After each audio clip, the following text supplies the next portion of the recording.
जय हिंद प्यारे साथियों, स्वागत है आप सभी का एक बार फिर से झारखंड माटी एजुकेशनल प्लेटफॉर्म पे। तो आज कंप्यूटर के 1000 प्रश्नों के संग्रह में आज हम लोग जो चर्चा करने वाले हैं वो प्रैक्टिस सेट 1 की बात करेंगे। इसमें से हम लोग इम्पोर्टेंट 100 प्रश्नों के बारे में आज 100 क्वेश्चंस इसमें से कवर करने वाले हैं और इस प्रकार से हम लोग जो वो कंप्लीट 10 सेट हम लोग कवर करने वाले हैं, जहां से आपके 1000 प्रश्न कंप्यूटर के इम्पोर्टेंट कवर हो जाएंगे। यहाँ से अगर इन 1000 प्रश्नों को अगर आप देख पाते हैं और अच्छे से अगर आपने पढ़ लिया तो कह सकते हैं कि एग्जाम में आपके लगभग 50% क्वेश्चंस यहाँ से कवर हो जाएंगे। 50 to 60% हो सकता है कि इससे ज़्यादा भी हो जाए, लेकिन कुछ कुछ चीज़ें आपके बेसिक भी आने चाहिए। अगर बेसिक चीज़ें नहीं आपको पता है तो वहाँ से थोड़ी बहुत दिक्कतें हो सकती है। तो चलिए शुरुआत करते हैं सेशन की और कोशिश करेंगे कि जहाँ तक होगा हम कुछ कुछ चीज़ों को फैक्ट भी बताने का प्रयास भी करेंगे। पहले सवाल पे आते हैं। आज का पहला सवाल है कि इनमें से कौन सा एक इलेक्ट्रॉनिक डिवाइस है जो डाटा को इन्फॉर्मेशन में कन्वर्ट करते हुए प्रोसेस करता है।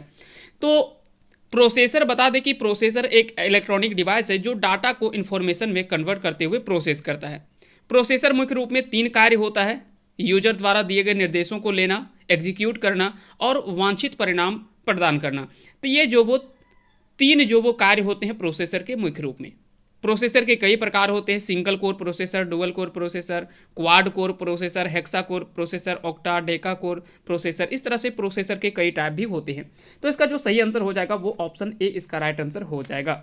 अगला सवाल है कि कंप्यूटर प्रोसेस द्वारा किसको जो वो इंफॉर्मेशन में परिवर्तन किए जाते हैं।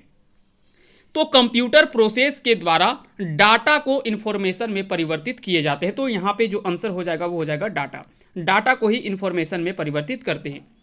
अगले सवाल पे आते हैं। अब डाटा भी आपको ध्यान रखना है कि डाटा भी कई प्रकार के होते हैं। जैसे डाटा एक न्यूमेरिक डाटा होता है, अल्फ़ाबेटिक डाटा होता है, अल्फ़ा न्यूमेरिक डाटा होता है, ऑडियो डाटा हो गया, वीडियो डाटा हो गया, ग्राफिकल डाटा हो गया। तो कई प्रकार के डाटा के प्रकार भी कई प्रकार के होते हैं।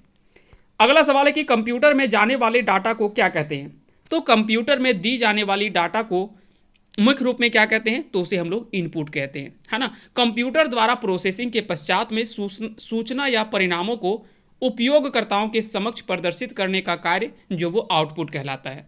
जबकि इनपुट क्या होता है, कंप्यूटर में जाने वाले डेटा को हम लोग इनपुट कहते हैं।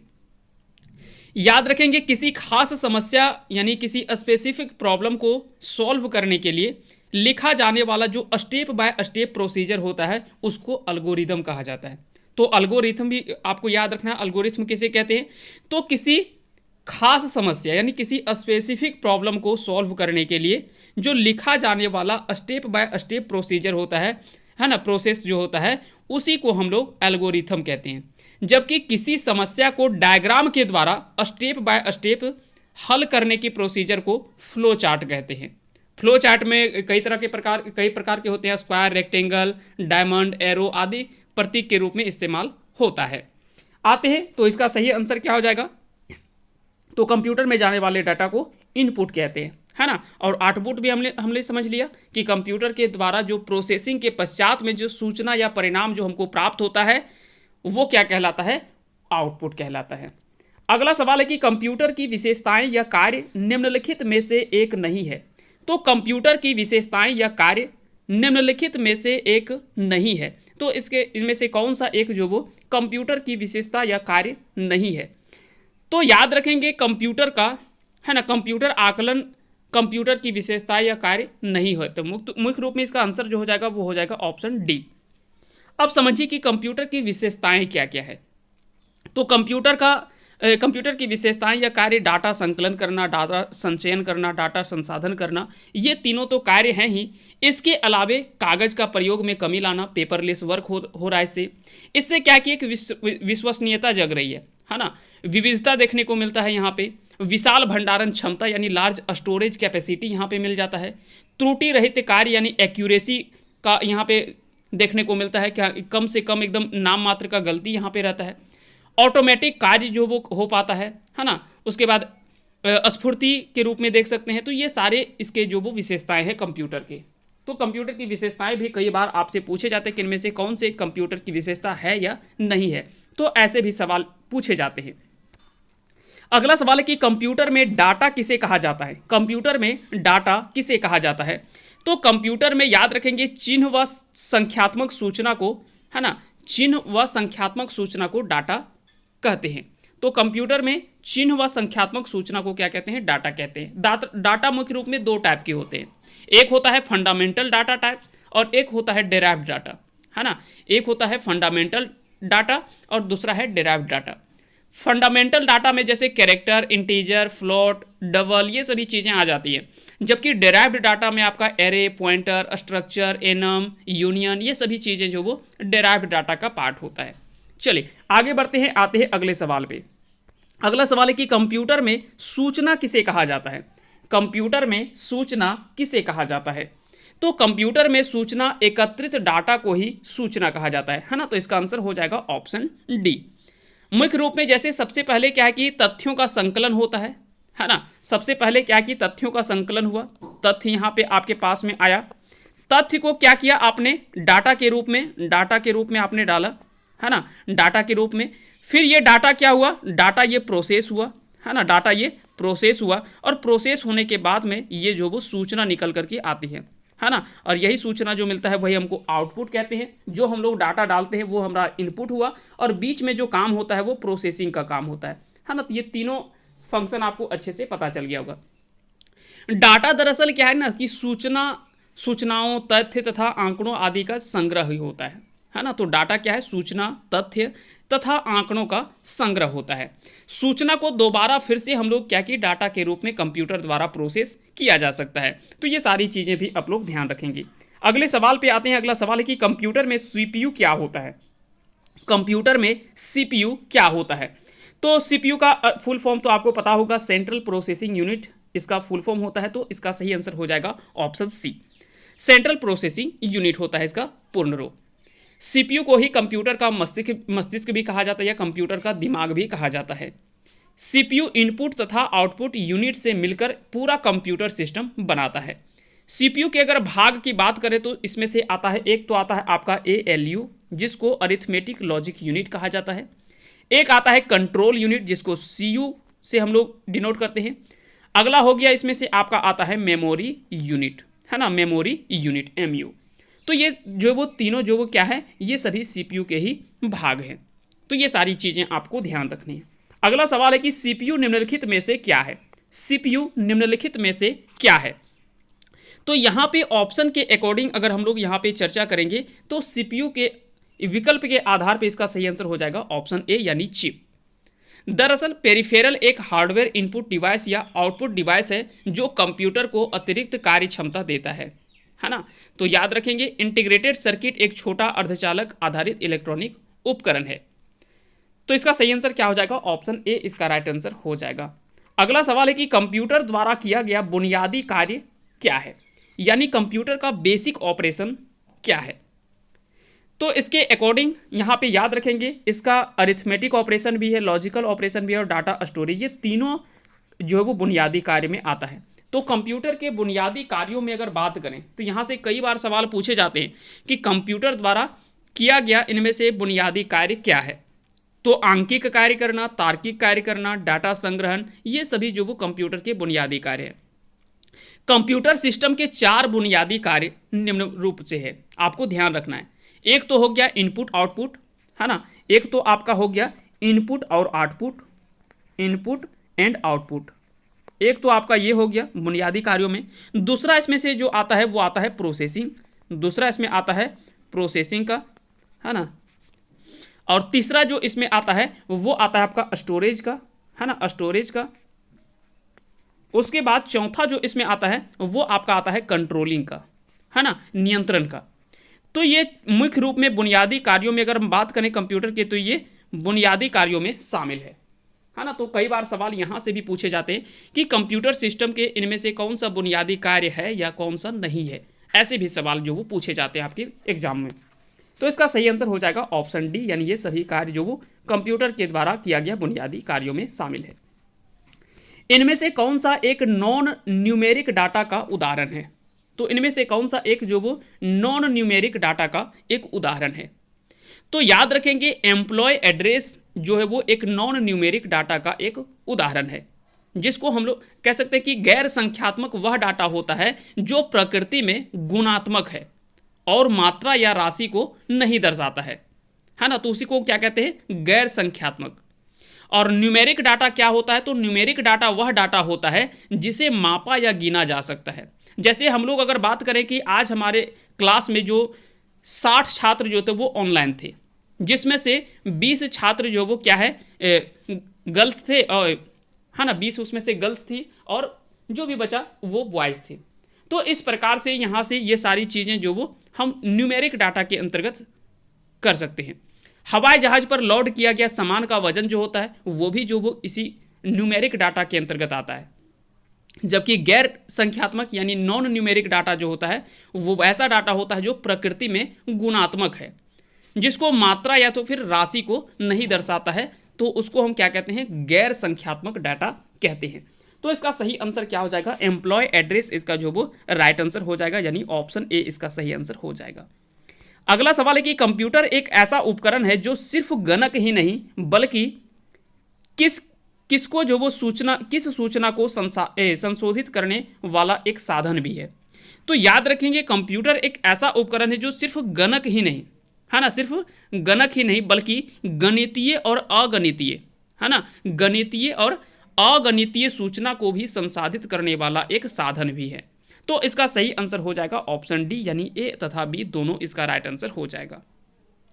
यूजर के द्वारा जो सप्लाइड डाटा को स्वीकार करना, कंप्यूटर की क्षमताओं की अगर बात करें तो कंप्यूटर की क्षमता जो पहले होते हैं कि यूजर द्वारा प्रदत्त डाटा को स्वीकार करना यानी एक्सेप्ट करना, इनपुट संग्रह या स्टोर करके निर्देशों को क्रियान्वित करना, ये सभी जो वो क्या है कंप्यूटर की क्षमताओं का ये हम लोग बात कर रहे हैं, है ना।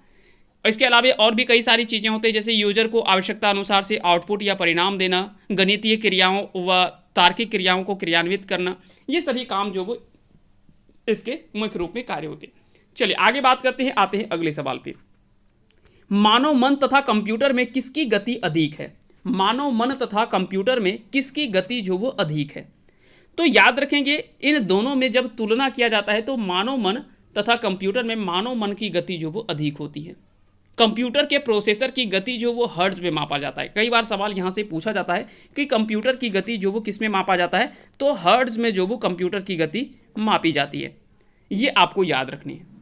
इसका अर्थ क्या होता है, मान लेते हैं कि कंप्यूटर की गति जो प्रोसेसर की जो गति होती है वो हर्ट्ज में मापते हैं, तो कंप्यूटर के प्रोसेसर की गति यदि 1 किलो हर्ट्ज है तो इसका अर्थ क्या है, तो इसका अर्थ होता है कि प्रोसेसर 1 सेकेंड में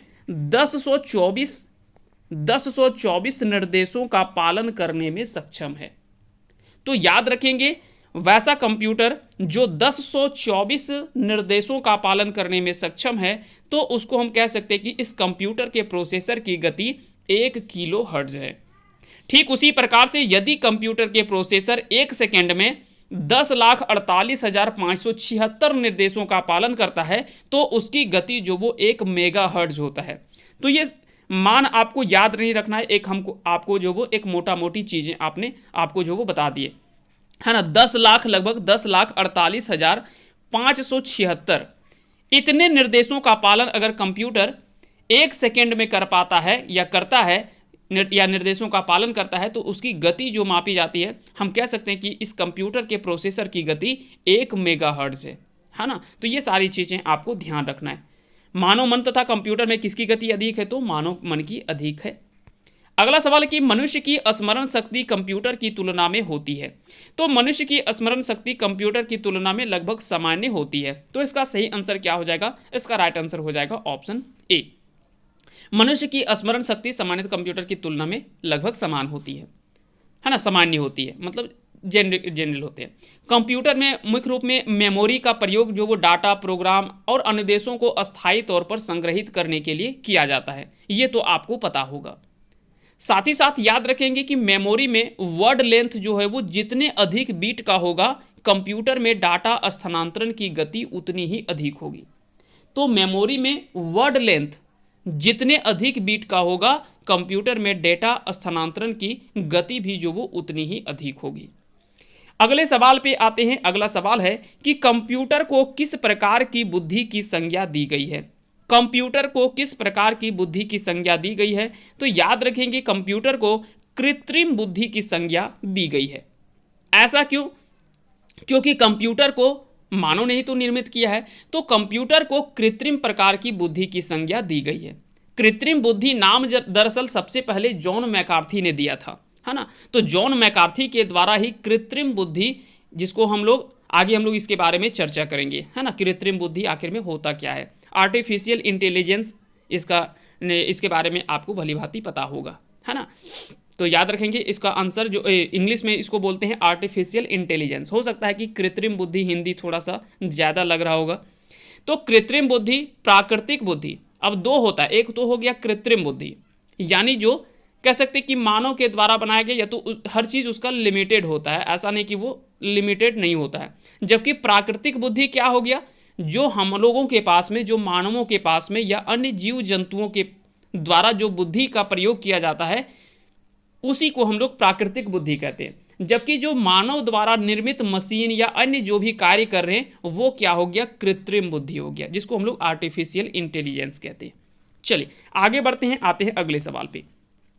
अगला सवाल कि कंप्यूटर के रचना शिल्प में कौन सी विशेषताएं नहीं पाई जाती है? कंप्यूटर के रचना शिल्प में कौन सी विशेषताएं नहीं पाई जाती है? तो पहला तो सारे अवयव स्वचालित रूप से काम करते हैं, ये बिल्कुल सही है। इसमें निवेश एवं निर्गम के लिए एक से अधिक कई विधियों का प्रयोग किया जाता है, बिल्कुल सही है। यह कम गति एवं अशुद्धता से काम करता है, ये बिल्कुल गलत है।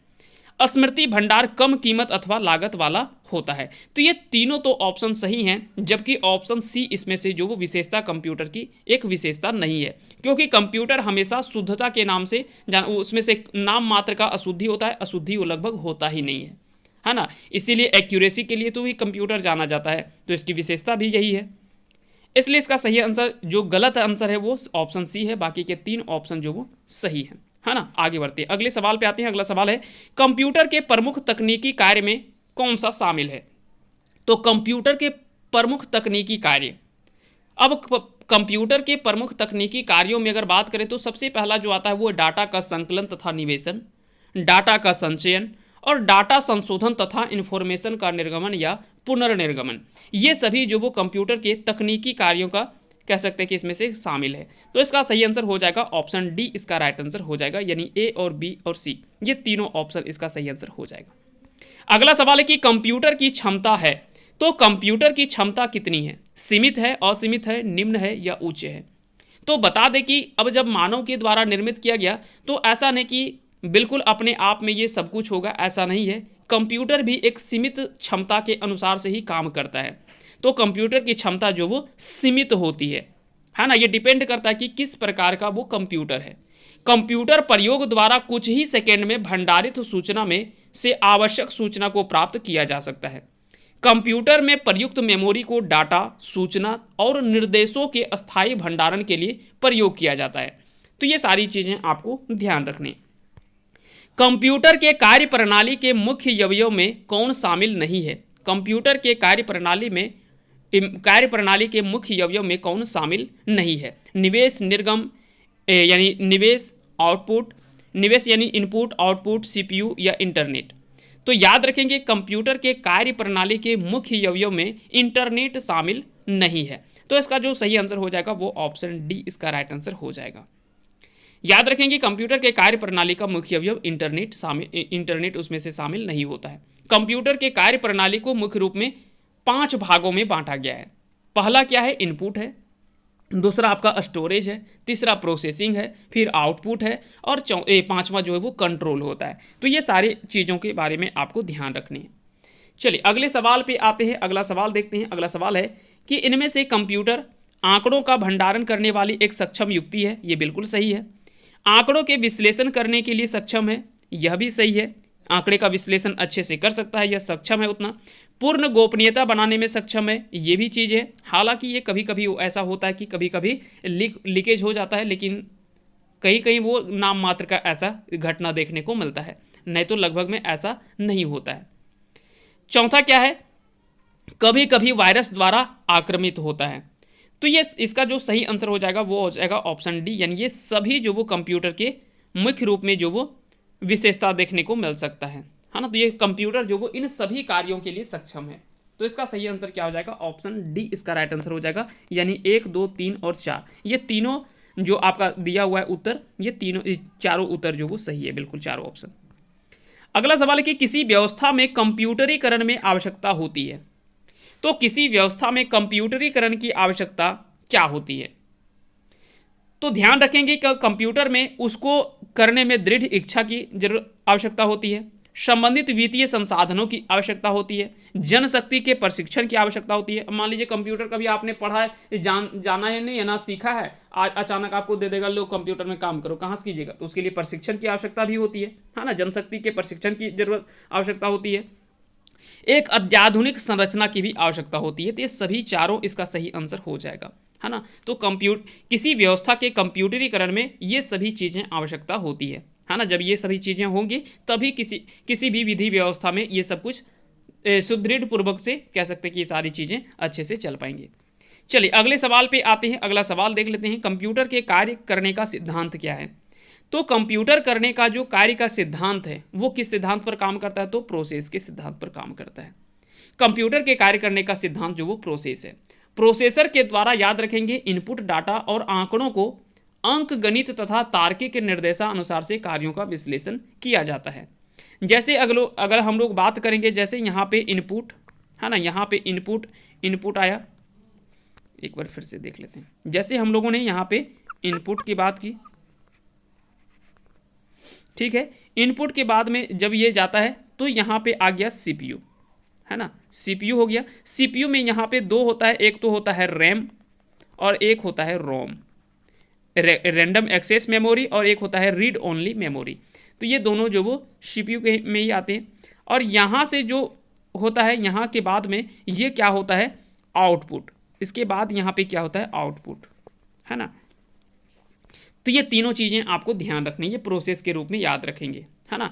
तो यहाँ पे इनपुट जो डाटा को आप डालते हैं उसके बाद में यहाँ प्रोसेस होता है, प्रोसेस होने के बाद में यहाँ पे होता है। जैसे कुछ इस प्रकार से समझिए ना, मान लेते हैं कि ये गेहूँ पीसने वाला मशीन है, गेहूँ पीसने वाला मशीन है, यहाँ से गेहूँ आपने डाला, यहाँ पे उसका पिसाई हुआ और बाहर निकल करके आटा आया, है ना। तो गेहूँ क्या हो गया, इनपुट हो गया।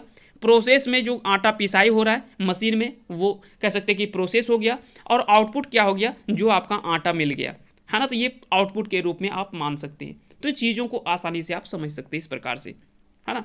तो इसका सही आंसर क्या हो जाएगा, ऑप्शन सी इसका राइट आंसर हो जाएगा, यानी प्रोसेस। अगला सवाल कि प्रोसेस्ड डाटा को क्या कहते हैं। प्रोसेस्ड डाटा को क्या कहते हैं, तो प्रोसेस्ड डाटा को हम लोग आउटपुट कहते हैं। क्या कहते हैं, आउटपुट कहते हैं। याद रखेंगे कंप्यूटर के द्वारा प्रोसेसिंग के पश्चात सूचना या जो भी परिणाम होते हैं उसको उपयोगकर्ताओं के समक्ष प्रदर्शित करने का कार्य जो वो आउटपुट कहलाता है। कंप्यूटर में डाटा तथा अनुदेशों को डालने का कार्य जो वो इनपुट कहलाता है। तो कंप्यूटर में डाटा और अनुदेश जो डाला जाता है उसको इनपुट कहते हैं, है ना। और जो प्रोसेसिंग के पश्चात हमको सूचना या परिणाम जो हमको मिल करके आता है वो क्या कहलाता है, वो कहलाता है आउटपुट। जैसे कुछ इस प्रकार से समझिए, सबसे पहले आपने क्या है कि किताब कॉपी का जुगाड़ किया, है ना, किताब कॉपी सब कुछ आपने पढ़ने के लिए शुरुआत किया। यहाँ पे उसके बाद आपने क्या किया, जम करके मेहनत किया। यहाँ पे आपने क्या किया, मेहनत किया, है ना। यहाँ पे क्या किया, आपने सामग्री तैयार किया, पहले पढ़ने का किताब कॉपी आपने तैयार किया, उसके बाद मेहनत किया। उसके बाद में जो मेहनत का फल निकल करके आया वो क्या आया, दो प्रकार से आया।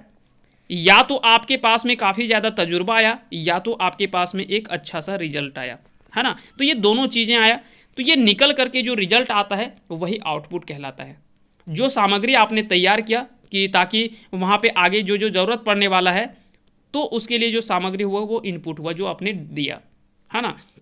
उसके बाद में जो मेहनत किया, यानी दिन रात जो आपने मेहनत किया, लगन किया, प्रोसेस जो हुआ वो क्या कहलाया, प्रोसेस, यानी जो बीच का प्रोसेस होता है ना। चलिए, तो ये सारी चीज़ें आपको ध्यान रखनी है। अगला सवाल है कि गणना का आविष्कार किस देश में हुआ था। गणना का आविष्कार किस देश में हुआ, तो गणना का आविष्कार मुख्य रूप में चीन में हुआ था। गणना संयंत्र दरअसल अबेकस का आविष्कार चीन में हुआ था। तो गणना संयंत्र जो अबेकस था इसका आविष्कार चीन में हुआ था। साथ ही साथ याद रखें कि फ्रांस के गणितज्ञ एक थे ब्लेज पास्कल। तो ब्लेज पास्कल ने 1642 में प्रथम यांत्रिक गणना मशीन यानी प्रथम मैकेनिकल कंप्यूटर का आविष्कार किया था। तो यहाँ से भी कई बार सवाल पूछा जाता है कि प्रथम यांत्रिक गणना मशीन किसके द्वारा जो वो आविष्कार किया गया था, तो ब्लेज पास्कल के द्वारा, जो कि फ्रांस के एक गणितज्ञ थे।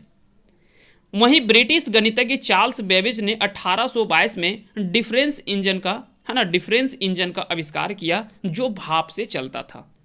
तो ये सारे फैक्ट आपको ध्यान रखने हैं, है ना। तो 1642 में फ्रांस के ब्लेज पास्कल, जो कि एक कह सकते हैं कि एक गणितज्ञ थे, इन्होंने जो वो प्रथम यांत्रिक गणना मशीन यानी मैकेनिकल कंप्यूटर का आविष्कार किया।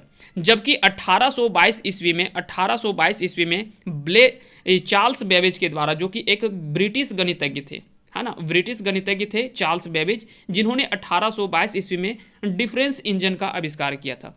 तो केवल ये मत सोचिएगा कभी कभी कि केवल आप मैथमेटिशियन है तो आप और कुछ नहीं कर सकते, आप बहुत कुछ कर सकते हैं। केवल आपके अंदर में जज्बा होना चाहिए और कह सकते हैं कि आप अगर मेहनत करने के लिए आप सक्षम है तो कुछ भी कर सकते हैं, है ना। एक गणितज्ञ देखिए कंप्यूटर के क्षेत्र में इतना कुछ अच्छा कर लिए, है ना। तो यही चीज़ है। तो ये जरूरी नहीं कि गणितज्ञ होकर के ऐसा कैसे कर लिए, तो ऐसा जरूरी नहीं है। तो इसका सही आंसर क्या हो जाएगा? आविष्कार कहाँ पे हुआ था? तो चीन में। गणना का आविष्कार जो वो कहाँ पे हुआ? चीन में हुआ। अगला सवाल कि निम्नलिखित में से कौन सा कार्य जो वो कंप्यूटर द्वारा नहीं किया जा सकता है? निम्नलिखित में से कौन सा कार्य कंप्यूटर द्वारा नहीं किया जा सकता है? तो याद रखेंगे, तस्वीरें लेना ये किया जा सकता है, संगीत तैयार करना, संगीत रिकॉर्डिंग करना, या अंगुलियों की छाप की पहचान करना। तो कंप्यूटर के द्वारा इनमें से जो काम नहीं किया जा सकता है वो क्या नहीं किया जा सकता है? तो संगीत तैयार करना। संगीत तैयार करना ये कंप्यूटर के द्वारा नहीं किया जा सकता, जबकि संगीत को रिकॉर्डिंग कर सकते हैं हम लोग, है ना। तो ये गलत है, बी ऑप्शन गलत है। बाकी के तीनों ऑप्शन जो वो कंप्यूटर कर सकता है। संगीत की रिकॉर्डिंग कर सकता है, अंगुलियों की छाप की पहचान कर सकता है, और तस्वीरें लेना, ये सभी काम जो वो कंप्यूटर कर सकता है। चलिए अगले सवाल पे आते हैं। अगला सवाल कि सभी तार्किक एवं गणितीय परिकलन जो कंप्यूटर द्वारा किए गए हों, कंप्यूटर पर किस में होते रहते हैं? तो कंप्यूटर में जो वो होते रहते हैं तो वो क्या कहलाता है? तो सभी तार्किक एवं गणितीय परिकलन जो कंप्यूटर द्वारा किए गए कंप्यूटर पर होते रहते हैं वो सेंट्रल प्रोसेसिंग यूनिट है। याद रखेंगे, मदरबोर्ड से CPU, RAM, HDD, monitor, BIOS, है ना, सीएमओस, माउस, कीबोर्ड, ये सभी जो वो आदि जुड़े हुए रहते हैं। चलिए आगे बढ़ते हैं। मदरबोर्ड के भाग भी कई बार पूछा जाता है, तो चलिए थोड़ा सा हम आपको बता देते हैं। मदरबोर्ड में आपका मेमोरी, है ना, मेमोरी, उसके अलावे चिप सेट हो गया, प्रोसेसर हो गया, उसके बाद आपका बस। तो ये सारी जो वो क्या है? मदरबोर्ड के भाग हैं। चलिए आते हैं अगले सवाल पे। भारत का सर्वप्रथम कंप्यूटर विश्वविद्यालय कौन सा है? तो याद रखेंगे, भारत का सर्वप्रथम कंप्यूटर विश्वविद्यालय जो है वो है राजीव गांधी कंप्यूटर विश्वविद्यालय। दरअसल 2006 ईस्वी में इस विश्वविद्यालय की स्थापना जो वो की जाती है, लेकिन यह प्रभावी जो होता है वो 2007 में होता है, और यह विश्वविद्यालय जो वो अरुणाचल प्रदेश के ईटानगर में स्थित है। तो याद रखेंगे, राजीव गांधी कंप्यूटर विश्वविद्यालय भारत का सर्वप्रथम कंप्यूटर विश्वविद्यालय है, जो कि 2006 में इसकी स्थापना की जाती है और प्रभावी होता है 2007 से, है ना। तो ये दोनों चीज़ें आपको याद रखनी है। 2006 में इसकी स्थापना होती है, लेकिन 2007 से ये प्रभावी होता है। चलिए आगे बढ़ते हैं, आते हैं अगले सवाल पे। कंप्यूटरीकरण करने के लिए किस संस्था के लिए पहल की गई? तो कंप्यूटरीकरण करने के लिए किस संस्था की पहल की गई थी? तो यह जो पहल की गई थी वो था कंप्यूटरीकरण करने के लिए अंकगणितीय संस्था। क्या थी? अंकगणितीय संस्था, यानी ऑप्शन ए इसका राइट आंसर जो वो हो जाएगा।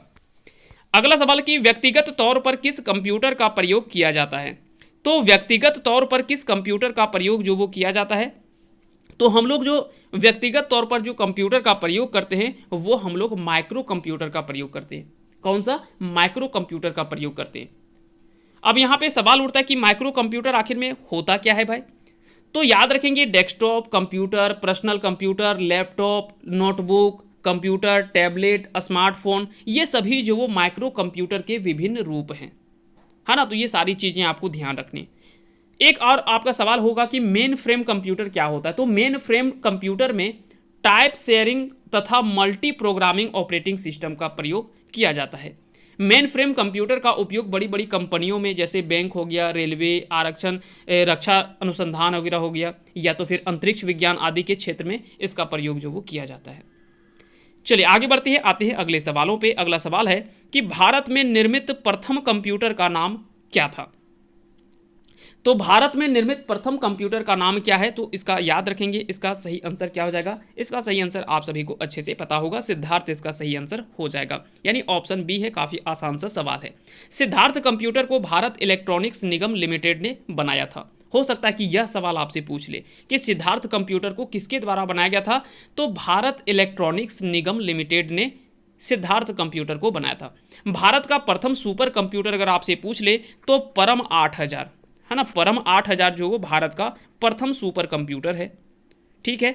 आर्यभट्ट भारत का प्रथम प्रायोगिक उपग्रह है ना, तो आर्यभट्ट एक ऑप्शन में आपको दिख रहा होगा। तो आर्यभट्ट क्या है, यह एक भारत का प्रथम प्रायोगिक उपग्रह है ना। भारत में सबसे पहले कंप्यूटर 1952 ईस्वी में डॉक्टर द्विजिश दत्ता है ना, उसी के द्वारा कोलकाता में भारतीय विज्ञान संस्थान में लगाया गया था। तो याद रखेंगे, भारत में सबसे पहले कंप्यूटर जो 1952 ईस्वी में डॉक्टर द्विजिश दत्ता द्वारा कोलकाता में भारतीय विज्ञान संस्थान में लगाया गया था। तो ये सभी चीज़ें आपको ध्यान रखने, इतने फैक्ट को। अगला सवाल है कि कंप्यूटर सिस्टम को के किस भाग को भौतिक रूप से स्पर्श किया जा सकता है। तो कंप्यूटर सिस्टम के अगर बात करें कि किस भाग को हम लोग भौतिक रूप से छू सकते हैं यानी स्पर्श कर सकते हैं, तो वो क्या कहलाता है, तो वो होता है आपका हार्डवेयर है ना। कंप्यूटर सिस्टम के हार्डवेयर भाग को हम लोग भौतिक रूप से स्पर्श किया जा सकता है। अब हार्डवेयर जो होता है वो दो प्रकार के होते हैं। कौन कौन से होते हैं, एक होता है आपका इनपुट डिवाइस और दूसरा होता है आउटपुट डिवाइस है ना। तो ये भी आपको याद रखने, कई बार सवाल पूछे जाते हैं कि हार्डवेयर कितने प्रकार के होते हैं, दो प्रकार के, इनपुट डिवाइस और आउटपुट डिवाइस। कंप्यूटर सिस्टम के सॉफ्टवेयर जो भाग है उसको भौतिक रूप से स्पर्श नहीं किया जा सकता है ना।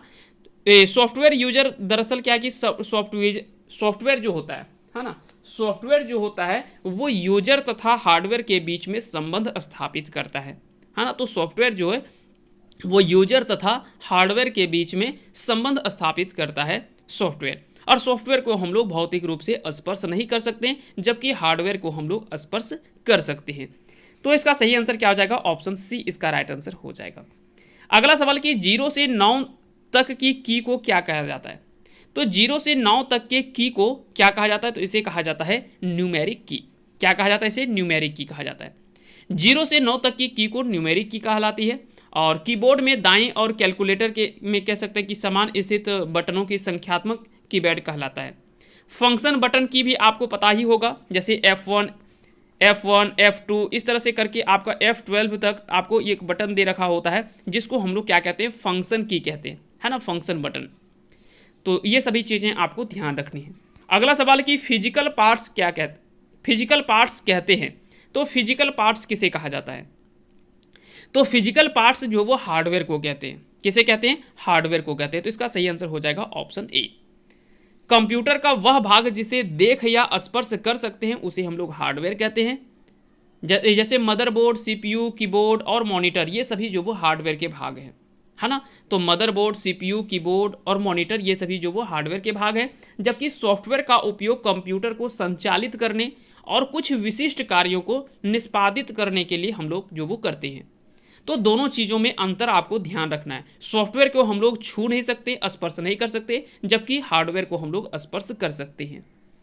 चलिए आगे बढ़ते हैं, आते हैं अगले सवाल पे। अगला सवाल है कि कंप्यूटर ऑफ करने पर उसका कौन सा कंटेंट नहीं रहता है। तो कंप्यूटर ऑफ करने पर उसका कौन सा कंटेंट नहीं रहता है, तो याद रखेंगे इसका सही आंसर जो हो जाएगा वो हो जाएगा मेमोरी। कंप्यूटर ऑफ करने पर मेमोरी कंटेंट जो वो नहीं रहता है। वह मेमोरी यूनिट जो सीधे सेंट्रल प्रोसेसिंग यूनिट से संपर्क रखता है तथा हर समय कंप्यूटर से जुड़ा रहता है, वो प्राथमिक या तो फिर मुख्य मेमोरी कहलाता है। तो वह मेमोरी यूनिट जो सीधे सीपीयू से संपर्क रखता है तथा हर समय कंप्यूटर से जुड़ा रहता है, उसे हम लोग प्राथमिक यानी प्राइमरी या तो फिर मेन मेमोरी कहते हैं। जिस मेमोरी यूनिट में विद्युत सप्लाई बंद हो जाने पर अगर संग्रहित डाटा जो वो नष्ट हो गया तो वो अस्थायी मेमोरी कहलाता है। यानी किसी मेमोरी में हमने जो वो डाटा रखा हुआ है, लेकिन जैसे विद्युत सप्लाई बंद हुआ वो क्या हुआ, वो सारा डाटा जो वो आपका नष्ट हो गया, तो वो अस्थायी मेमोरी कहलाता है ना। जबकि जिस मेमोरी यूनिट में विद्युत सप्लाई बंद हो जाने पर भी डाटा बना रहता है तो वो स्थिर या तो फिर अस्थायी मेमोरी कहलाता है। तो ये दोनों में अंतर आपको ध्यान रखने हैं। अगला सवाल है कि इनमें से कौन सा वह प्रोग्राम है जो कंप्यूटर को प्रयोग करने में आसान बना देता है। तो याद रखेंगे ऑपरेटिंग सिस्टम, है ना, ये माफ कीजिएगा यूटिलिटी, है ना, इसका सही आंसर क्या हो जाएगा, यूटिलिटी हो जाएगा, है ना, इसका सही आंसर हो जाएगा ऑप्शन बी यूटिलिटी। याद रखेंगे यूटिलिटी वह प्रोग्राम है जो कंप्यूटर को प्रयोग करने में आसान बना देता है। अब दरअसल यहाँ पे यूटिलिटी है क्या, तो थोड़ा सा इसके बारे में हम लोग जान लेते हैं। यूटिलिटी सॉफ्टवेयर कंप्यूटर की कार्य क्षमता में वृद्धि करता है। तो जो कार्य क्षमता होता है तो यूटिलिटी सॉफ्टवेयर वही करता है कि कंप्यूटर की कार्य क्षमता में वृद्धि करता है।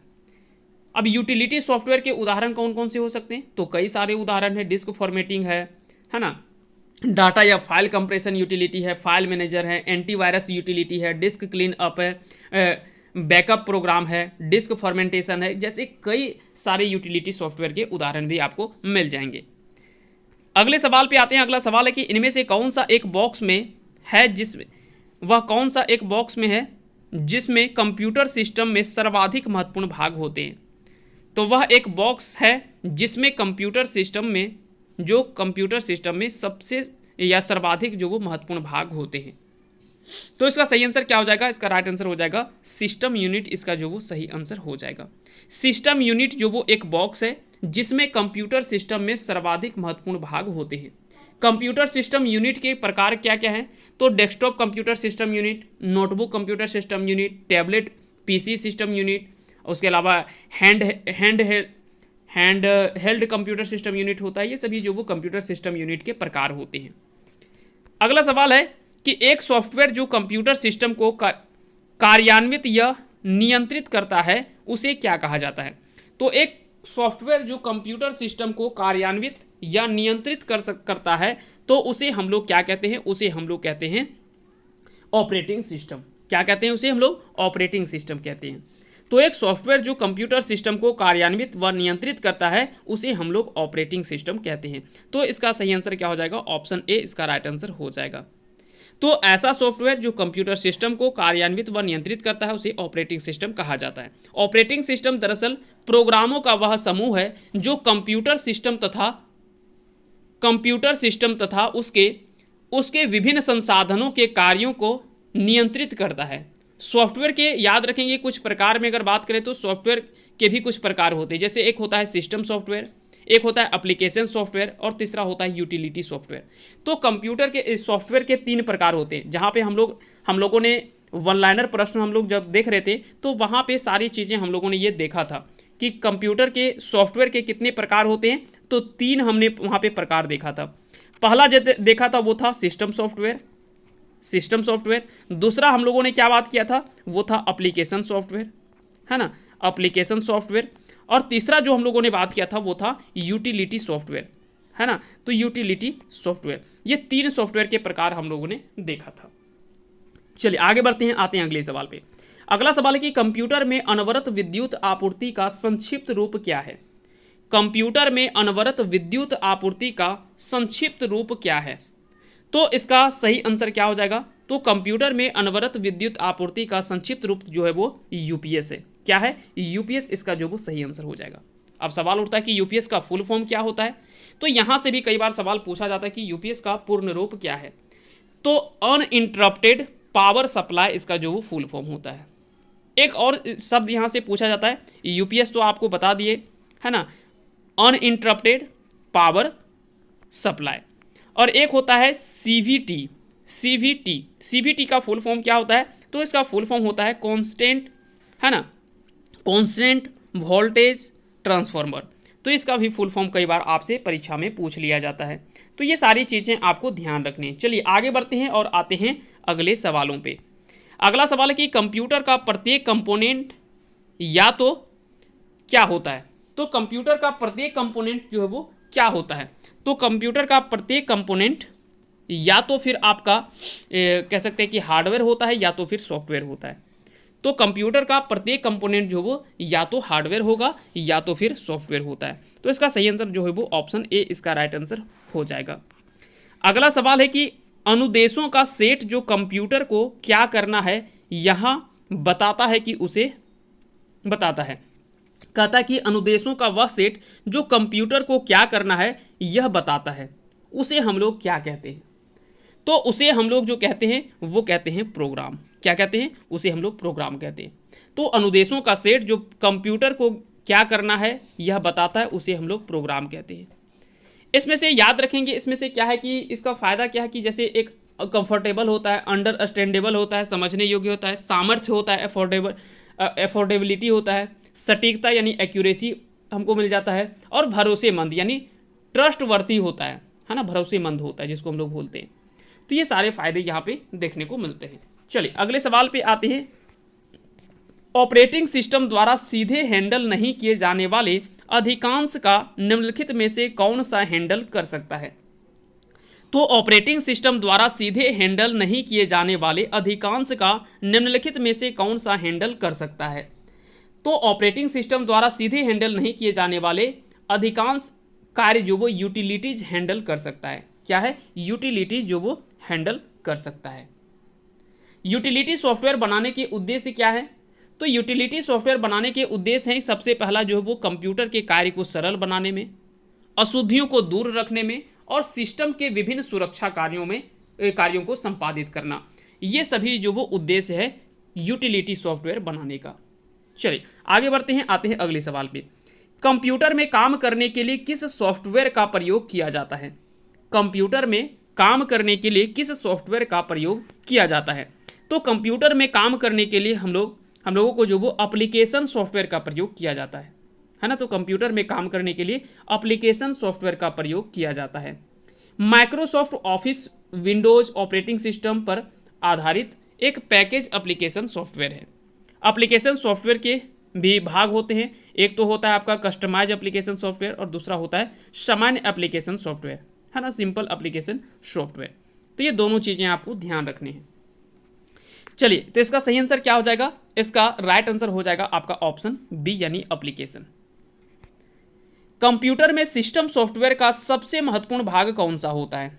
कंप्यूटर में सिस्टम सॉफ्टवेयर का सबसे महत्वपूर्ण भाग कौन सा होता है? तो याद रखेंगे कंप्यूटर में सिस्टम सॉफ्टवेयर का सबसे महत्वपूर्ण भाग जो वो ऑपरेटिंग सिस्टम है। क्या है? ऑपरेटिंग सिस्टम है। सिस्टम सॉफ्टवेयर में याद रखेंगे एक तो आपका हो गया ऑपरेटिंग सिस्टम यानी ओएस, और दूसरा होता है लैंग्वेज ट्रांसलेटर। क्या होता है? Language translator. ऑपरेटिंग सिस्टम में क्या क्या होता है? तो आपका हो गया विंडोज, है ना, विंडोज, यूनिक्स, लाइनक्स, उसके अलावा मैक ओएस होता है ना, मैक ओएस होता है। जबकि यहाँ पे लैंग्वेज ट्रांसलेटर की बात करें तो यहाँ पे आपका आता है, एक आपका आता है कंपाइलर, है ना, एक आपका आता है कंपाइलर, दूसरा आपका आता है असेंबलर, और तीसरा आपका इसमें देखने को मिल जाता है वो है इंटरप्रेटर, है ना। तो ये सभी चीज़ें आपको ध्यान रखना है लैंग्वेज ट्रांसलेटर में। तो सिस्टम सॉफ्टवेयर भी आपको दो भाग देखने को मिलता है मुख्य रूप में, एक तो ऑपरेटिंग सिस्टम और दूसरा है लैंग्वेज ट्रांसलेटर का। अगले सवाल पे आते हैं। अगला सवाल कि जो व्यक्ति कंप्यूटर प्रोग्राम लिखता है और टेस्ट करता है उसे क्या कहते हैं? तो उसे हम लोग क्या कहते हैं? उसे हम लोग जो वो प्रोग्रामर कहते हैं। क्या कहते हैं? उसे हम लोग प्रोग्रामर कहते हैं। तो इसका सही आंसर हो जाएगा, यहाँ पर र छूट गया है, प्रोग्रामर इसको कहते हैं। तो ऑप्शन ए इसका राइट आंसर हो जाएगा। प्रोग्रामर का कार्य क्या है? तो सॉफ्टवेयर कोड या प्रोग्राम को तैयार करना, उसका टेस्टिंग करना यानी जांच करना, खामियों यानी जो भी बग्स हैं उसकी पहचान करना, और उसमें से डीबगिंग मतलब सुधार करना, है ना। तो कई बार सवाल यहाँ से भी पूछा जाता है कि डीबगिंग का अर्थ क्या होता है? डीबगिंग का अर्थ क्या होता है? यहाँ से भी एक कंप्यूटर शब्दावली से प्रश्न जो पूछे जाते हैं। और साथ ही साथ एक और चीज़ पूछा जाता है कि कंप्यूटर की भाषा में बग्स किसे कहा जाता है? तो कंप्यूटर में जो अशुद्धियाँ होता है, खामियाँ जो होता है, उसकी पहचान करना ही क्या कहलाता है? बग्स कहलाता है। जबकि डीबगिंग क्या होता है? डीबगिंग कहलाता है जिसमें से हम लोग सुधार कर लेते हैं, है ना, उसको जैसे खामियों का पहचान करना वो बग्स कहलाया, और जो उसकी खामियों को सुधार कर लेते हैं उसको डीबगिंग कहा जाता है ना। तो ये सभी चीज़ें आपको ध्यान रखनी है। अगला सवाल है कि कंप्यूटर डाटा स्टोर करने और गणनाएं करने के लिए किस नंबर सिस्टम का प्रयोग करते हैं? तो याद रखेंगे कंप्यूटर डाटा स्टोर करने और गणनाएं करने के लिए बाइनरी नंबर सिस्टम का प्रयोग हम लोग करते हैं। तो इसका सही आंसर क्या हो जाएगा, बाइनरी नंबर सिस्टम का प्रयोग जो वो किया जाता है। चलिए, जब बाइनरी अंकों पर साधारण अंकगणितीय गणनाएं जैसे जोड़ घटाव गुणा भाग आदि जब संपादित की जाती है तब इसे बाइनरी अंकगणित भी कहा जाता है। बाइनरी संख्या पद्धति में दो अंकों का प्रयोग होता है, एक तो आपका 0 है और एक है आपका 1, है ना। 0 और 1 को बाइनरी डिजिट या संक्षेप में बीट भी कहते हैं। तो दशमलव पद्धति में के आधार पे अगर बात करें तो दशमलव पद्धति में आधार जो होता है वो 10 होता है ना। दशमलव पद्धति में जो आधार होता है वो 10 होता है, जबकि द्विआधारी संख्या पद्धति में आधार जो होता है वो 2 होता है ना। तो ये सभी चीज़ें आपको ध्यान रखनी है। अगला सवाल है कि कंप्यूटर में उपयोग के लिए बाजार में बिकने वाले प्रोग्राम को क्या कहते हैं। तो इसे हम लोग क्या कहते हैं, इसे हम लोग कहते हैं सॉफ्टवेयर पैकेज। तो कंप्यूटर में उपयोग के लिए जो बाजार में बिकने वाला प्रोग्राम है उसको हम लोग सॉफ्टवेयर पैकेज कहते हैं। ऑफिस सॉफ्टवेयर एक बंडल पैकेज के रूप में आता है जिसके मुख्य प्रोग्राम कौन कौन से हैं, जैसे MS Excel, MS PowerPoint, MS Access, MS Word, MS Outlook. ये सभी क्या है कि ऑफिस सॉफ्टवेयर का एक बंडल पैकेज के रूप में आता है जिसके मुख्य प्रोग्राम निम्न रूप में, ये सभी हमने आपको बता दिया है ना। चलिए अगले सवाल पे आते हैं, तो इसका सही आंसर हो जाएगा ऑप्शन बी। अगला सवाल है कंप्यूटर डाटा एकत्र करते हैं जिसका अर्थ है कि वह प्रयोगकर्ताओं का डाटा करने देते हैं। तो याद रखेंगे कंप्यूटर डाटा एकत्र करने, है ना, कंप्यूटर डाटा एकत्र करते हैं जिसका अर्थ है कि प्रयोगकर्ता का डाटा इनपुट करने देते हैं। क्या है, डाटा इनपुट करने देते हैं। तो इसका सही आंसर हो जाएगा ऑप्शन डी, इसका राइट आंसर हो जाएगा। कंप्यूटर में एग्जीक्यूशन, है ना, कंप्यूटर में एग्जीक्यूशन के बाद में प्राप्त परिणाम को ही मेमोरी में स्टोर किया जाता है। कंप्यूटर द्वारा प्रोसेसिंग के पश्चात में सूचना या परिणाम को ही जो वो क्या कहा जाता है, प्रदर्शित करने का कार्य जो वो आउटपुट कहलाता है। तो ये सभी चीज़ें हम लोगों ने पहले चर्चा कर लिया है। अगला सवाल है कि नीचे सूचीबद्ध 4 शब्दों में से कौन सा उनसे संबंध नहीं है। यानी यहाँ पे 4 दिया हुआ, इनमें से कौन सा एक संबंधित नहीं है, ये आपको यहाँ पे बताना है।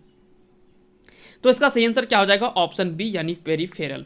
पेरिफेरल जो वो यहाँ से इन सब में जो वो एक अलग है। याद रखेंगे विकल्प में सूचीबद्ध 4 शब्दों में अगर बात करें तो पेरिफेरल जो वो संबंध नहीं है। कंप्यूटर से जुड़े सभी इनपुट आउटपुट और सहायक डिवाइस जो होते हैं उसको जो वो पेरिफेरल डिवाइस कहते हैं।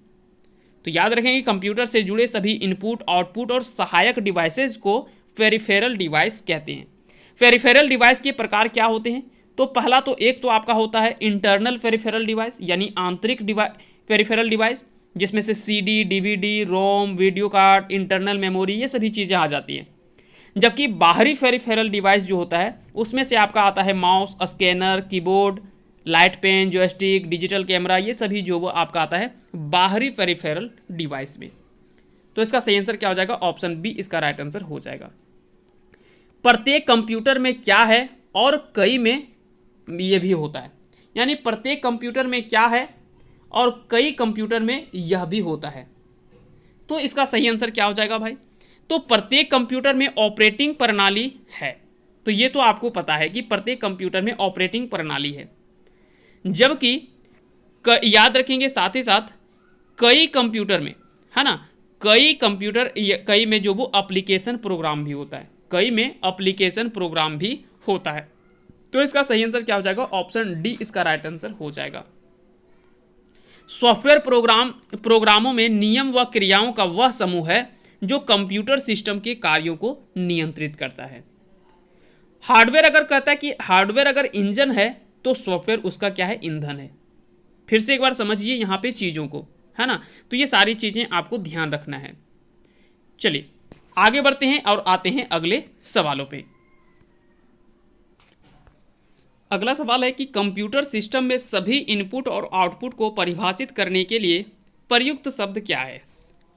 तो कंप्यूटर सिस्टम में सभी इनपुट और आउटपुट को परिभाषित करने के लिए प्रयुक्त शब्द जो वो हार्डवेयर है। कार्य पद्धति के आधार पर कंप्यूटर हार्डवेयर को कई भागों में बांटा गया है, जैसे इनपुट यूनिट, भंडारण कह सकते हैं कि भंडारण यूनिट या स्टोरेज जिसको बोलते हैं मेमोरी यूनिट।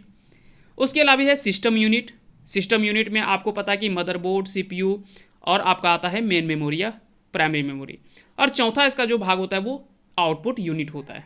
तो ये सभी जो वो किसके भाग हैं, ये सभी जो वो कंप्यूटर कार्य पद्धति के आधार पर कंप्यूटर हार्डवेयर को इन 4 भागों में बांटा गया है। तो यहाँ से भी सवाल आपके कई बार पूछे जाते हैं। तो इसका सही आंसर क्या हो जाएगा, ऑप्शन डी इसका राइट आंसर हो जाएगा, है ना। चलिए आगे बढ़ते हैं, आते हैं अगले सवाल पे। कंप्यूटर सिस्टम का एक्सेस पाने के लिए प्रयुक्त कोड एंट्री स्कोर को क्या कहते हैं। तो कंप्यूटर सिस्टम का एक्सेस पाने के लिए प्रयुक्त कोड एंट्रीज को हम लोग पासवर्ड्स कहते हैं। क्या कहते हैं, पासवर्ड्स कहते हैं। तो इसका सही आंसर हो जाएगा ऑप्शन बी। पासवर्ड का प्रयोग जो वो डाटा कंप्यूटर के कार्य को गोपनीयता बनाने रखने के लिए या बनाया जा सकता है, जिसके कारण से पासवर्ड का प्रयोग किया जाता है। और ये तो आप सभी को भली भांति पता ही है, क्योंकि अभी के समय में हर मोबाइल में आपको पासवर्ड दिखने को मिलेगा। एक से एक पासवर्ड है, कोई फेस लोग लगा करके रखा है, तो कोई कुछ है, कोई कुछ है। तो ये कह सकते हैं कि सबका अपना अपना गोपनीयता है। चलिए आगे बढ़ते हैं, आगे बात करते हैं। पासवर्ड के प्रयोग से कंप्यूटर में रखे डाटा और कार्यक्रमों को केवल पासवर्ड जानने वाला व्यक्ति ही देख या तो फिर बदल सकता है। यही कारण है कि आज को हर कोई जो वो अपना पासवर्ड लगा करके रखता है ना। चलिए आगे बढ़ते हैं, अगले सवाल पे आते हैं। कंप्यूटर किसको इंफॉर्मेशन में प्रोसेस करता है। तो याद रखेंगे कंप्यूटर जो वो डाटा को इंफॉर्मेशन में प्रोसेस करता है। तो सही आंसर हो जाएगा ऑप्शन डी इसका राइट आंसर हो जाएगा। अगला सवाल है कि कंप्यूटर की भौतिक स्मृति से संग्रहित परिणाम निकालने की प्रक्रिया को जाना जाता है।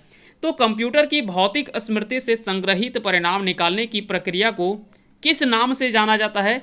तो इसे हम लोग जो वो आउटपुट प्रोसेस कहते हैं। इस प्रक्रिया को आउटपुट प्रोसेस कहा जाता है। तो इसका सही आंसर हो जाएगा ऑप्शन ए इसका राइट आंसर हो जाएगा। अगला सवाल है कि कंप्यूटर में डेटा को किस रूप में संग्रहित किया जाता है। तो कंप्यूटर में डेटा को जो वो बाइनरी रूप में संग्रहित किया जाता है। किस रूप में, तो बाइनरी रूप में संग्रहित किया जाता है। कंप्यूटर में प्रयुक्त जो भी प्रयोग होने वाली संख्या पद्धति है, जैसे एक तो आपका होता है द्विआधारी संख्या पद्धति, एक होता है ऑक्टल संख्या पद्धति और एक आपका है हेक्साडेसिमल संख्या पद्धति। बाइनरी संख्या आप सभी को पता है कि बाइनरी संख्या 0 और 1 है ना। कंप्यूटर की भाषा में बाइनरी सिस्टम जो संख्या होता है वो होता है 0 और 1। यहाँ पे याद रखेंगे इसे जो वो क्या कहा जाता है, इसे कहा जाता है ऑफ, है ना। इसे कहा जाता है ऑफ और इसे कहा जाता है ऑन, है ना। तो ये दोनों चीज़ें आपको पूछा भी जा सकता है। यहाँ पे कई बार सवाल जो वो इससे पूछा भी गया है ना। तो इसलिए दोनों चीज़ों को याद रखेंगे। इलेक्ट्रॉनिक परिपथ जो वो इन्हीं संख्याओं का उपयोग कर बनाया जाता है। तो इलेक्ट्रॉनिक परिपथ जो बनाया जाता है वो इन्हीं संख्याओं का उपयोग करके बनाया जाता है। चलिए आगे बढ़ते हैं, आते हैं अगले सवालों पे। इनमें से कौन सी कंप्यूटर की एक विशेषता नहीं है। इनमें से कौन सी कंप्यूटर की एक विशेषता नहीं है। तो कंप्यूटर की विशेषताएं तो कई सारे हैं, लेकिन इंटेलिजेंस है ना, इंटेलिजेंस कोसेंट जो है इसका एक विशेषता नहीं है। अब तो सवाल बन सकता है कि आखिर में कंप्यूटर की विशेषता है क्या क्या। तो पहले तो ये तीनों हो गया, स्पीड, त्रुटि रहित कार्य यानी एक्यूरेसी और डाटा स्टोरेज, ये तीनों तो है ही। इसके अलावे है ना गति तो हमने आपको बता ही दिया, स्वचालित यानी ऑटोमेटिक ये काम करता है, त्रुटि रहित कार्य यानी एक्यूरेसी के मामले में ये काफ़ी अच्छा है, अस्थायी भंडारण क्षमता होती है, डाटा स्टोर के रूप में ये होता है, विशाल भंडारण क्षमता होती है, भंडारित सूचना को तीव्र गति से प्राप्त करना, जल्द निर्णय लेने की क्षमता इसके पास होती है, विविधता यहाँ पे देखने को मिलती है, पुनरावृत्ति किया जा सकता है, स्फूर्ति है, गोपनीयता देखने को मिलता है, कार्य की एकरूपता होती है, विश्वसनीयता देख सकते हैं हम लोग यहाँ पे, है ना। और धीरे धीरे ये पेपरलेस भी हो रहा है, कागज़ का प्रयोग जो उसमें से धीरे धीरे कमी हो जा रहा है। तो इस प्रकार से कई इसके विशेषताएं हैं कंप्यूटर की। एक कंप्यूटर के निम्नलिखित याद रखेंगे 4 भाग होता है। इसके बारे में तो पहले हम लोगों ने चर्चा कर लिया है। जैसे एक तो हो गया निविष्ट युक्ति यानी इनपुट हो गया, संसाधन है ना, तीसरा हो गया आपका निर्गम युक्ति और चौथा हो गया भंडारण युक्ति, है ना। चलिए ये सब चीज़ें आपको याद होगा। अगला सवाल कि कंप्यूटर के बारे में निम्नलिखित में से कौन सा कथन सही है। अब यहाँ पे पूछा जा रहा है कि कौन सा कथन जो वो सही है। तो कंप्यूटर के बारे में अगर बात करें तो यहाँ पे हम लोग एक बार पढ़ लेते हैं, उसके बाद में फिर हम लोग इसका आंसर जो वो जानेंगे। कहता है कि कंप्यूटर केवल सॉफ्टवेयर से बना है, तो ये तो गलत है, ये तो सही नहीं है। कंप्यूटर स्वयं सारी जानकारी व्यवस्थित कर सकता है, ये भी गलत है ना। जब तक उसको इनपुट नहीं देंगे तब तक वो कैसे काम करेगा। कंप्यूटर केवल हार्डवेयर से बना है, तो ये भी गलत है। यह एक इलेक्ट्रॉनिक उपकरण है जो डेटा को संग्रहित, पुनः प्राप्त और संशोधित करता है। तो ये बिल्कुल सही आंसर जो है वो ऑप्शन डी इसका राइट आंसर हो जाएगा। अगला सवाल है कि आधुनिक कंप्यूटरों का जनक किसे माना जाता है। कंप्यूटर सवालों को आप ध्यान से पढ़ेंगे, यहाँ पे पूछा जा रहा है आधुनिक कंप्यूटरों का जनक। केवल कंप्यूटर का जनक नहीं बोला गया है। केवल कंप्यूटर का जनक होता तो हम लोग बोलते चार्ल्स बेबेज, लेकिन यहाँ पे पूछा जा रहा है कि आधुनिक कंप्यूटरों का जनक किसे माना जाता है। तो याद रखेंगे आधुनिक कंप्यूटर का जनक जो है वो किसे कहा जाता है ना। तो आधुनिक कंप्यूटरों का जनक जो वो एलन ट्यूरिंग को माना जाता है। किसे? एलन ट्यूरिंग को जो वो आधुनिक कंप्यूटरों का जनक माना जाता है, जबकि कंप्यूटर का जनक जो वो चार्ल्स बेबेज को माना जाता है। चार्ल्स बेबेज ने 1822 में डिफरेंस इंजन का आविष्कार किया था, ये तो हमने आपको बताया ही है ना। साथ ही साथ में आपको एक और चीज़ बताया था कि 1622 ईस्वी में ब्लेज पास्कल के द्वारा जो एक फ्रांसिस थे, यानी कह सकते कि फ्रांस के गणितज्ञ थे, उन्होंने प्रथम गणना मशीन का आविष्कार जो वो किया था। साथ ही साथ एक चीज़ और आपको ध्यान रखना है, जॉन एटनासॉफ और क्लिफोर्ड बेरी नामक ये दो वैज्ञानिक थे जिन्होंने 1939 ईस्वी में, कब? 1939 ईस्वी में पहला इलेक्ट्रॉनिक डिजिटल कंप्यूटर का आविष्कार किया था। ठीक है, जबकि यूनिवैक जो वो प्रथम कंप्यूटर था जिसका उपयोग व्यापारिक और अन्य सामान्य कार्यों के लिए किया गया था। तो पहला यहाँ से भी सवाल पूछा जाता कि वह कौन सा प्रथम कंप्यूटर था जिसका उपयोग व्यापारिक और अन्य सामान्य कार्यों के लिए किया गया था, तो उसका नाम है यूनिवैक। अब इसका फुल फॉर्म भी पूछा जाता है, तो इसको आप लोग ध्यान रखेंगे, यहाँ से कई बार आपको फुल फॉर्म भी पूछ लेता है। साथ ही साथ याद रखेंगे प्रथम माइक्रो प्रोसेसर इंटेल जो था, है ना, इंटेल 4004 ये प्रथम माइक्रो प्रोसेसर है जिसका निर्माण 1970 ईस्वी में हुआ था। कब हुआ था? इंटेल 4004 ये प्रथम माइक्रो प्रोसेसर है जिसका निर्माण 1970 ईस्वी में किया गया था।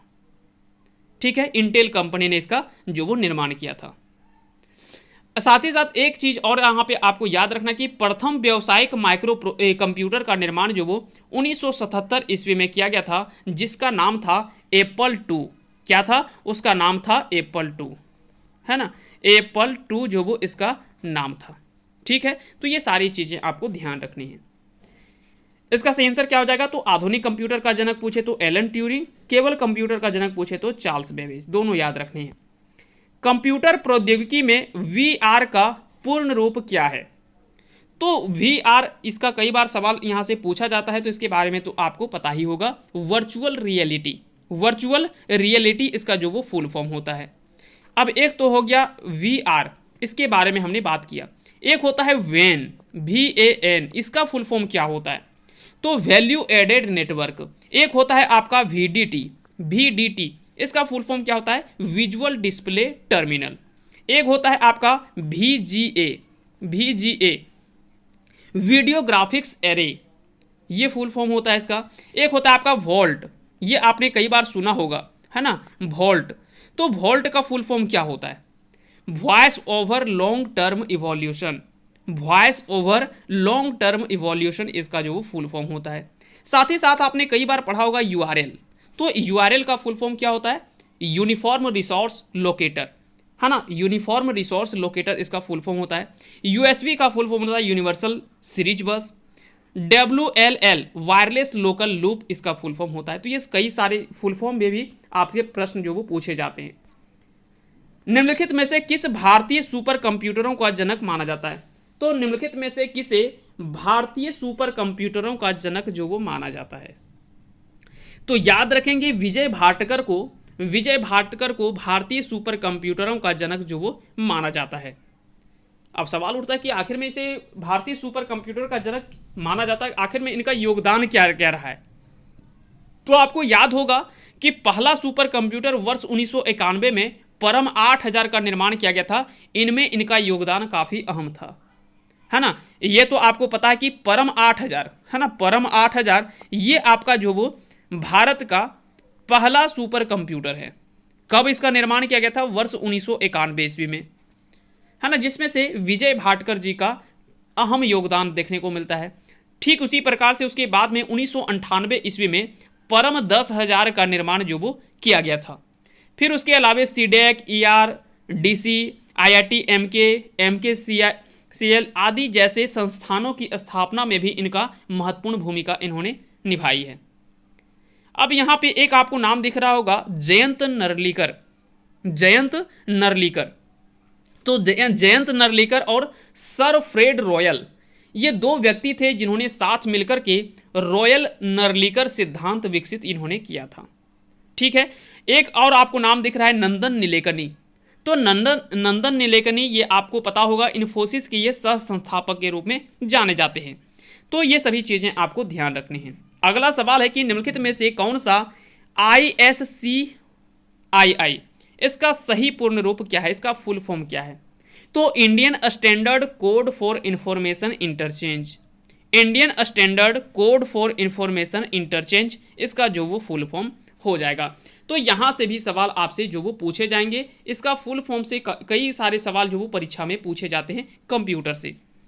अगला सवाल है कि ENIAC का पूरा नाम क्या है? ENIAC का पूरा नाम क्या है?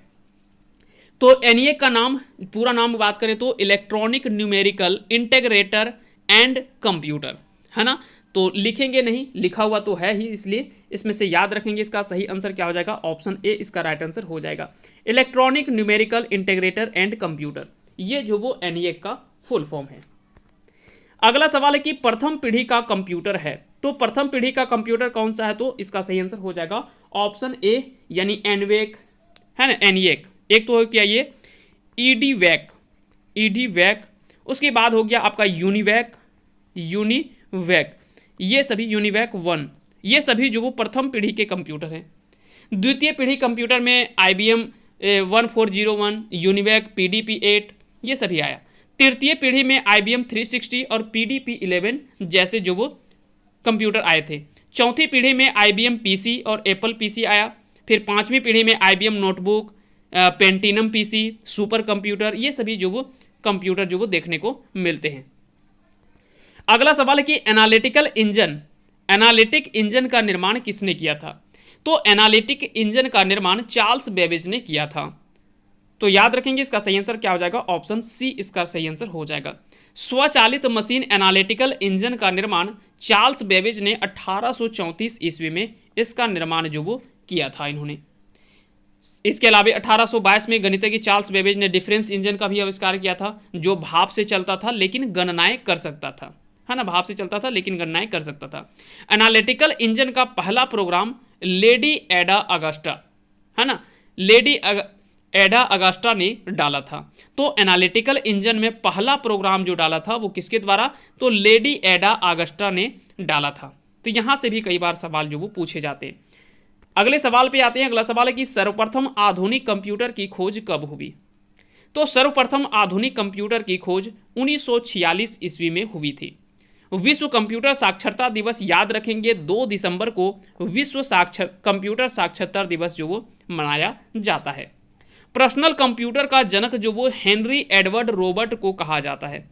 तो कई बार सवाल यहां से भी पूछा गया कि पर्सनल कंप्यूटर का जनक किसे कहा जाता है? तो पर्सनल कंप्यूटर का जनक हेनरी एडवर्ड रॉबर्ट को कहा जाता है। हेनरी एडवर्ड रॉबर्ट ने अल्टेयर 8800 को 1974 में उतारा था। तो ये सभी चीजें आपको ध्यान रखनी है। वह कंप्यूटर जिसे खास कार्य के लिए रिजर्व रखा जाता है उसे क्या कहा जाता है? तो डेडिकेटेड कंप्यूटर को खास कार्य के लिए रिजर्व रखा जाता है। किसे? डेडिकेटेड कंप्यूटर को। तो इसका सही आंसर हो जाएगा ऑप्शन ए। पहला भारतीय कंप्यूटर सर्वप्रथम कब और कहां लगाया गया था? तो सबसे पहले तो याद रखेंगे पहला भारतीय कंप्यूटर सर्वप्रथम इंडियन सांख्यिकी संस्थान कोलकाता में लगाया गया था। कहां पे लगाया गया था? इंडियन सांख्यिकी संस्थान कोलकाता में। 1952 में डॉक्टर द्विजेश दत्ता द्वारा इंडियन सांख्यिकी संस्थान कोलकाता में लगाया गया था। भारत में निर्मित प्रथम कंप्यूटर का नाम तो आपको पता ही होगा, सिद्धार्थ था, जो कि पहले हम लोगों ने चर्चा कर लिया है कि भारत में निर्मित प्रथम कंप्यूटर का जो नाम था वो क्या था, तो सिद्धार्थ। इसके अलावा भारत में प्रथम कंप्यूटर 16 अगस्त 1986 ईस्वी को बेंगलुरु के प्रधान डाकघर में लगाया गया था। तो ये सारी चीजें आपको ध्यान रखनी है। चलिए अगले सवाल पे आते हैं। अगला सवाल है कि पंच कार्ड की 11वीं पंक्ति को क्या कहते हैं। तो पंच कार्ड की 11वीं पंक्ति को एक्स पंच कहा जाता है। क्या कहा जाता है, एक्स पंच कहते हैं। पंच कार्ड का आविष्कार हरमन हॉलेरिथ के द्वारा किया गया था। पंच कार्ड का उपयोग दरअसल टेक्सटाइल उद्योग में कपड़ा बुनने आदि मशीनों को नियंत्रित करने के लिए किया गया था। पंच कार्ड कागज का बना एक कार्ड है जिसमें 5 छेद होता है बना करके, उसमें कंप्यूटर में डाला जाता है तथा प्रोग्राम स्टोर किया जाता था, है ना। तो ये सभी चीजें आपको ध्यान रखना है पंच कार्ड के बारे में। एडवेक का फुल फॉर्म बताएं। तो एडवेक का फुल फॉर्म क्या है, तो याद रखेंगे electronic discrete variable automatic computer, है ना। देख लीजिए कहां पे है, तो electronic discrete variable automatic computer. तो इसका सही आंसर हो जाएगा ऑप्शन ए, इसका राइट आंसर हो जाएगा। एडवेक कंप्यूटर का विकास वॉन न्यूमैन के द्वारा किया गया था। वॉन न्यूमैन के द्वारा एडवेक कंप्यूटर का आविष्कार किया गया था, है ना। तो एडवेक भी याद रखेंगे यह प्रथम पीढ़ी का ही कंप्यूटर माना जाता है। एबीसी का पूर्ण रूप क्या है। अब यहां पे एक चीज और पूछा जाता है कि कंप्यूटर की भाषा में एबीसी का फुल फॉर्म क्या है। बोलते हैं तो ऐसे तो हम लोग लिखते थे एबीसी, लेकिन यहाँ पे कंप्यूटर की भाषा में इसका फुल फॉर्म होता है एटन्स ऑफ बेरी कंप्यूटर, है ना। एटनस ऑफ बेरी कंप्यूटर इसका जो वो फुल फॉर्म होता है। चलिए आगे बात करते हैं। साथ ही साथ एक चीज और आपको याद रखना है, ASCII इसका फुल फॉर्म होता है American standard code for information interchange, है ना। तो ये दोनों चीजें याद रखनी है। शब्द आर्टिफिशियल इंटेलिजेंस किसने गढ़ा। तो शब्द आर्टिफिशियल इंटेलिजेंस जॉन मैकार्थी ने गढ़ा था। तो जॉन मैकार्थी इसका जो वो सही आंसर हो जाएगा, जो कि ऑप्शन ए में आपको दिख रहा है। याद रखेंगे आर्टिफिशियल इंटेलिजेंस का अर्थ क्या होता है, तो कृत्रिम बुद्धिमत्ता, है ना। कृत्रिम बुद्धिमत्ता, इसके बारे में हमने पहले चर्चा किया है। यह एक ऐसा सिमुलेशन है जिसे मशीन को इंसानी बुद्धि से लैस किया जाता है। आर्टिफिशियल इंटेलिजेंस मुख्यतः 3 प्रोसेस होते हैं। पहला आपका होता है लर्निंग, दूसरा होता है रीजनिंग और तीसरा होता है सेल्फ करेक्शन। ये तीनों चीजें आपका जो वो आर्टिफिशियल इंटेलिजेंस का में मुख्यतः 3 प्रोसेस है। इस तकनीक में क्या होता है कि ज्ञान को ऐसे नियमबद्ध तरीके में रखा जा सकता है जिससे इसका इस्तेमाल बहुत प्रभावी रूप से किया जा सके। आर्टिफिशियल इंटेलिजेंस के प्रमुख अनुप्रयोग क्या क्या है। तो आर्टिफिशियल इंटेलिजेंस का प्रयोग जो सबसे ज़्यादा यूज होता है वो कंप्यूटर गेम में, प्राकृतिक भाषा प्रसंस्करण में, प्रवीण प्रणाली में, दृष्टि प्रणाली में, वाक पहचान में, बुद्धिमान रोबोट वगैरह बनाने में, ये सभी जगह आर्टिफिशियल इंटेलिजेंस का यूज किया जाता है। अगला सवाल है कि कंप्यूटर का जनक किसे माना जाता है। तो काफ़ी आसान सा सवाल है ना। आर्टिफिशियल कंप्यूटर का जनक किसे कहा जाता है। तो कंप्यूटर का जनक जो वो चार्ल्स बेबेज को कहा जाता है। चलिए कंप्यूटर का जनक जो वो चार्ल्स बेबेज को कहा जाता है। अबेकस एक प्राचीन गणना यंत्र है जिसका आविष्कार प्राचीन बेबीलोन में अंकों की गणना के लिए किया गया था। तो याद रखेंगे पास्कलाइन कैलकुलेटर जो वो फ्रांस के गणितज्ञ ब्लेज पास्कल ने 1642 में प्रथम यांत्रिक गणना मशीन का आविष्कार किया था। तो ये सारी चीज़ें आपको ध्यान रखनी है। अगला सवाल है कि किस पीढ़ी का कंप्यूटर भारी वैक्यूम ट्यूब आधारित और महंगे थे। तो सबसे पहला जब कंप्यूटर का निर्माण हुआ था प्रथम पीढ़ी का कंप्यूटर, तो उसमें से निर्वात ट्यूब यानी वैक्यूम ट्यूब का यूज़ किया जाता था। जैसे द्वितीय पीढ़ी के कंप्यूटर आए तो वहाँ पे ट्रांजिस्टर देखने को मिला। पहला तो जो था वो था वैक्यूम ट्यूब, उसके बाद आया आपका ट्रांजिस्टर। तीसरा पीढ़ी में आता है, जब तृतीय पीढ़ी आता है तो वहाँ पे आ गया आपका इंटीग्रेटेड सर्किट, है ना, इंटीग्रेटेड चिप आ गया। उसके बाद चौथी पीढ़ी में, चतुर्थ पीढ़ी जो था वहाँ पे आ गया आपका माइक्रो प्रोसेसर आ गया। उसके अलावे पांचवी पीढ़ी में ULSI, SLSI, नोटबुक, लैपटॉप, है ना, इंटरनेट आदि का विकास जो वो इस पांचवी पीढ़ी में आ जाता है। तो याद रखेंगे वैक्यूम ट्यूब आधारित जो था वो पहली पीढ़ी कंप्यूटर पर आधारित था। अगला सवाल है कि चार्ल्स बेबेज द्वारा डिजाइन किया गया पहला यांत्रिक कंप्यूटर किस नाम से जाना जाता है? तो एनालिटिकल इंजन इसका सही आंसर हो जाएगा। चार्ल्स बेबेज के द्वारा ही डिजाइन किया गया पहला यांत्रिक कंप्यूटर जो था वो एनालिटिकल इंजन के नाम से जाना जाता है। चार्ल्स बेबेज ने सर्वप्रथम 1822 में एक यांत्रिक गणना का मशीन का आविष्कार किया। इस मशीन को डिफरेंस इंजन नाम दिया गया था। तो ये दोनों चीजें आपको ध्यान रखनी है। अगले सवाल पे आते हैं। अगला सवाल है कि प्रथम electronic digital programmable computer device 1943 का पूरा नाम क्या है? तो प्रथम electronic digital programmable computer device जो कि 1943 में इसका निर्माण किया गया था, इसका पूरा नाम क्या है? तो याद रखेंगे, प्रथम इलेक्ट्रॉनिक डिजिटल प्रोग्रामेबल जो कंप्यूटर डिवाइस था, इसका पूरा नाम था electronical numerical and integrator and computer, है ना। Electronic numerical integrator and computer. तो इसका सही आंसर क्या हो जाएगा? इसका सही आंसर हो जाएगा आपका ऑप्शन डी, इसका राइट आंसर हो जाएगा, है ना। तो इसका सही आंसर क्या हो जाएगा? ऑप्शन डी इसका सही आंसर हो जाएगा। चलिए आगे बढ़ते हैं, आते हैं अगले सवाल पे। अगला सवाल है कि दुनिया के पहले इलेक्ट्रॉनिक डिजिटल कंप्यूटर का नाम क्या है? तो दुनिया के पहले इलेक्ट्रॉनिक डिजिटल कंप्यूटर का नाम ENIAC, है ना, ENIAC, ENIAC। इसका फुल फॉर्म क्या होता है? Electronic numerical integrator and computer. तो इसका फुल फॉर्म भी आपको ध्यान रखनी है। दरअसल ENIAC का ये दुनिया का पहला इलेक्ट्रॉनिक डिजिटल कंप्यूटर का नाम जो वो ENIAC था, है ना। तो ये आपका सही आंसर क्या हो जाएगा? ऑप्शन ए इसका राइट आंसर हो जाएगा। JW मॉसली तथा जे प्रेस्पर एकर्ट, ये दोनों के द्वारा प्रथम यांत्रिक पुर्जों रहित कंप्यूटर का नाम क्या था?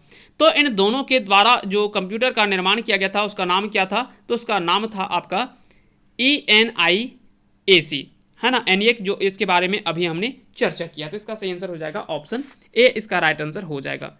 अगला सवाल है कि प्रथम सामान्य प्रयोजनार्थ इलेक्ट्रॉनिक कंप्यूटर ENIAC का फुल फॉर्म क्या है? ENIAC का फुल फॉर्म क्या है? तो इसका फुल फॉर्म अभी हम लोगों ने चर्चा कर लिया, electronic numerical integrator and computer, इसका जो वो सही आंसर हो जाएगा। चलिए आगे बढ़ते हैं, आते हैं अगले सवाल पे। डगलस इंजेलबर्ट ने निम्नलिखित में से किस उपकरण या इंटरफेस का आविष्कार किया था? तो जो कंप्यूटर माउस था, तो कंप्यूटर माउस का आविष्कार, है ना, डगलस इंजेलबर्ट ने कंप्यूटर माउस का आविष्कार जो वो इन्हीं के द्वारा किया गया था। तो इसका सही आंसर हो जाएगा ऑप्शन डी। एक सवाल और पूछा जाता है कि मोबाइल फोन का आविष्कार किसके द्वारा किया गया था? तो मोबाइल फोन का आविष्कार जो वो मार्टिन कूफर के द्वारा किया गया था, जबकि फ्लॉपी डिस्क का आविष्कार एलान सुगर्ट के द्वारा किया गया था। USB का जो आविष्कार करता है वो है अजय भट्ट, है ना। तो यहाँ से भी कई बार सवाल पूछा जाता है कि USB का आविष्कार किसके द्वारा किया गया था? तो अजय भट्ट के द्वारा USB का आविष्कार किया गया था। जबकि डायनामिक रैम का आविष्कार रॉबर्ट डेनार्ड ने किया था, और वहीं पे डिजिटल कॉम्पैक्ट डिस्क का आविष्कार जेम्स रसेल के द्वारा किया गया था। तो ये सभी नाम आपको याद रखने हैं।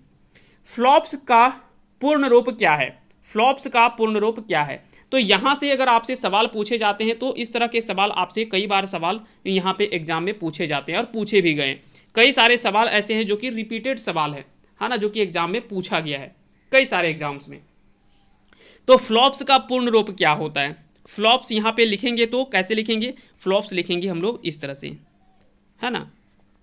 तो फ्लॉप्स का फुल फॉर्म जो होता है वो क्या होता है? तो फ्लॉप्स का फुल फॉर्म होता है फ्लोटिंग पॉइंट ऑपरेशन पर सेकेंड। फ्लोटिंग, है ना, फ्लोटिंग पॉइंट ऑपरेशन पर सेकेंड, इसका जो वो फुल फॉर्म होता है। ठीक है, चलिए आगे बढ़ते हैं, आते हैं अगले सवाल पे। ऑप्शन ए इसका सही आंसर हो जाएगा। ग्राहक व व्यापारी के बीच ई कॉमर्स का माध्यम क्या है? तो ग्राहक व व्यापारी के बीच में ई कॉमर्स का जो माध्यम है वो क्या है? तो वो है इंटरनेट। क्या है वो माध्यम? है इंटरनेट। इलेक्ट्रॉनिक शॉपिंग का आविष्कार माइकल एल्ड्रिच ने 1979 ईस्वी में किया था। 1979 में माइकल एल्ड्रिच के द्वारा इलेक्ट्रॉनिक शॉपिंग का आविष्कार किया गया था। ईबे तथा अमेजन, है ना, अमेजन, ईबे तथा अमेजन, है ना। तो अमेजन के बारे में तो आप अच्छे से जानते ही होंगे। तो ये दोनों ऑनलाइन वेबसाइट की शुरुआत 1955 ईस्वी में हुआ था। ये दोनों की शुरुआत जो वो क्या हुआ था? 1955 ईस्वी में हुआ था। चलिए अगला सवाल कि AI का पूरा नाम क्या है, तो आर्टिफिशियल इंटेलिजेंसी इसका जो वो सही आंसर हो जाएगा, यानी ऑप्शन ए इसका राइट आंसर हो जाएगा। कृत्रिम बुद्धि का जनक जो वो जॉन मैकार्थी को कहा जाता है, इसके बारे में पहले चर्चा हमने कर लिया था। कोविड-19 से निपटने के लिए माई गवर्नमेंट द्वारा, यानी हमारे गवर्नमेंट के द्वारा संचार सुनिश्चित करने के लिए आर्टिफिशियल इंटेलिजेंस यानी सक्षम चैटबॉट का उपयोग किया गया था, है ना। तो आर्टिफिशियल इंटेलिजेंस आधारित पोर्टल सुपेस यानी SUPAC सुपेस का उद्देश्य न्यायाधीशों को कानूनी शोध में सहमत करना है। तो याद रखेंगे इसका कई सारे यूज भी होते हैं आर्टिफिशियल इंटेलिजेंस का, और उसी समय एक प्रधानमंत्री ने डिजिटल अर्थव्यवस्था एवं आर्टिफिशियल इंटेलिजेंस को बढ़ावा देने के लिए 5I का प्रोत्साहन दिया था, जिसमें से 5I में एक था इंक्लूसिवनेस, है ना, इंटीजेनिसेशन यानी स्वदेशीकरण, एक था इनोवेशन यानी नवाचार, एक था इन्वेस्टमेंट इन इंफ्रास्ट्रक्चर यानी अवसंरचना में निवेश, और पांचवा था इंटरनेशनल कॉपरेशन यानी अंतरराष्ट्रीय सहयोग। ये 5I का उन्होंने जो वो एक सूत्र भी दिया था, है ना। तो ये सारी चीजें आपको ध्यान रखनी है। अगला सवाल है कि केंद्रीय प्रसंस्करण इकाई यानी CPU का काम क्या है। CPU का काम अगर देखा जाए तो यहाँ पे ऑप्शन के आधार पे कोई भी ऑप्शन सही नहीं है, तो इसलिए इसका ऑप्शन जो वो डी हो जाएगा सही आंसर। अब सवाल उठता है कि CPU का तो आखिर में मुख्य कार्य है क्या, तो इनपुट डाटा को निर्देशानुसार से प्रोसेस करना, ये पहला काम हुआ। दूसरा काम है कि कंप्यूटर हार्डवेयर तथा सॉफ्टवेयर के बीच में समन्वय स्थापित करना, विभिन्न प्रक्रियाओं के क्रम निर्धारित करना, और कंप्यूटर के विभिन्न उपकरणों को नियंत्रित व निर्देशित करना। ये सभी कार्य जो वो CPU के मुख्य कार्यों में शामिल है। तो इसका सही आंसर हो जाएगा ऑप्शन डी, यानी ये सभी कार्य इसमें से शामिल नहीं है ना CPU में। अगला सवाल है कि ASCII का पूरा नाम क्या है, तो इसके बारे में पहले हम लोगों ने चर्चा कर लिया है, American standard code for information interchange. अगला सवाल है कि कंप्यूटर के सभी भागों के बीच सामंजस्य स्थापित कौन करता है, तो कंप्यूटर के सभी भागों के बीच में सामंजस्य जो स्थापित करने का काम करता है वो करता है कंट्रोल यूनिट। कौन करता है, कंट्रोल यूनिट जो वो ये सभी के बीच में सामंजस्य स्थापित करने का काम करता है।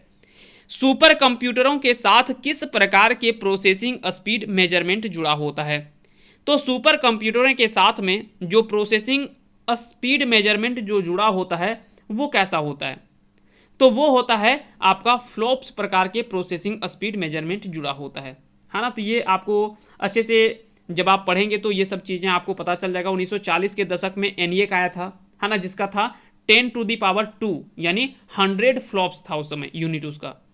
जैसे 1950 के दशक में आता है IBM 704, तो उसमें 7 का पावर 3 फ्लॉप्स हो जाता है, यानी किलो फ्लॉप्स उसका जो वो यूनिट हो गया। जब 1960 के दशक में CDC 660 आया तो उस समय 10 उसका जो फ्लॉप्स हो गया वो क्या हो गया 10⁻6 यानी मेगा फ्लॉप्स हो गया। इसको हम लोग बोलते हैं मेगा फ्लॉप्स। 1980 में क्रे 2 आया, क्रे 2 जिसका जो फ्लॉप्स था वो 10⁻9 हो गया, और इसको हम लोग क्या बोलते हैं, इसको बोलते हैं हम लोग गीगा फ्लॉप्स। इसको बोलते हैं गीगा फ्लॉप्स, इसका यूनिट जो वो गीगा फ्लॉप्स हो गया। फिर 1990 ईस्वी में ASCII रेड आया जिसका फ्लॉप्स हो गया 10⁻12 और इसको हम लोग मापते हैं टेरा फ्लॉप्स में। इसको क्या बोलते हैं, टेरा फ्लॉप्स। और फिर उसी तरह से 2010 ईस्वी में एक आया जगुआर जिसका था जो आपका फ्लॉप्स बन गया वो बन गया 10⁻15 और इसका जो यूनिट था वो था पेटा फ्लॉप्स। इसका यूनिट जो था वो क्या था, पेटा फ्लॉप्स। तो ये सभी चीज़ें समय समय पर जो वो इसका कहीं ना कहीं जिस प्रकार से कंप्यूटरों का विकसित हुआ, लोग जुड़े है ना, सुपर कंप्यूटर के साथ में फ्लॉप्स प्रकार के प्रोसेसिंग स्पीड मेजरमेंट जुड़ा हुआ होता है ना। तो ये सारी चीज़ें आपको ध्यान रखना है। इसका सही आंसर क्या हो जाएगा, ऑप्शन सी इसका राइट आंसर हो जाएगा, यानी फ्लॉप्स। डिजिटल कंप्यूटर की कार्य पद्धति का सिद्धांत क्या है, तो डिजिटल कंप्यूटर के कार्य पद्धति का जो सिद्धांत है वो क्या है, वो है गणना एवं तर्क। क्या है, इसका सही आंसर हो जाएगा गणना एवं तर्क, है ना। बाइनरी सिस्टम का प्रयोग आधुनिक कंप्यूटर में किया जाता है। डिजिटल कंप्यूटर में आंकड़े को इलेक्ट्रॉनिक पल्स के रूप में निरूपित किया जाता है ना। तो ये सारी चीज़ें आपको ध्यान रखना है। साथ ही साथ कार्य सिद्धांत के अनुसार से कंप्यूटर को 3 भागों में बांटा गया है। कार्य सिद्धांत के अनुसार से। कौन कौन सा? एक तो आपका आता है एनालॉग कंप्यूटर, जो कि हाइग्रोमीटर, एनीमोमीटर, वर्षामापी आदि एनालॉग कंप्यूटर के उदाहरण हैं। फिर दूसरा इसमें से आता है जो कार्य सिद्धांत के अनुसार से कंप्यूटर के अगला भाग जो है वो है डिजिटल कंप्यूटर, जिसमें से आपका micro computer, mini computer, mainframe computer, super computer, digital computer आदि के उदाहरण आते हैं। और तीसरा आता है इसमें से आपका हाइब्रिड कंप्यूटर। हाइब्रिड कंप्यूटर कहता है कि digital thermal meter, MI smart watch, petrol pump पर लगा meter, heart beat, blood pressure मापने वाला यंत्र जो होता है, सभी हाइब्रिड कंप्यूटर के उदाहरण हैं, है ना। तो यहाँ से भी कई बार सवाल जो वो पूछे जाते हैं। अगला सवाल कि डिश का संबंध है, डिश का संबंध किससे है? तो याद रखेंगे डिश का संबंध जो वो सैटेलाइट कनेक्शन से है। किसके है? सैटेलाइट कनेक्शन से है।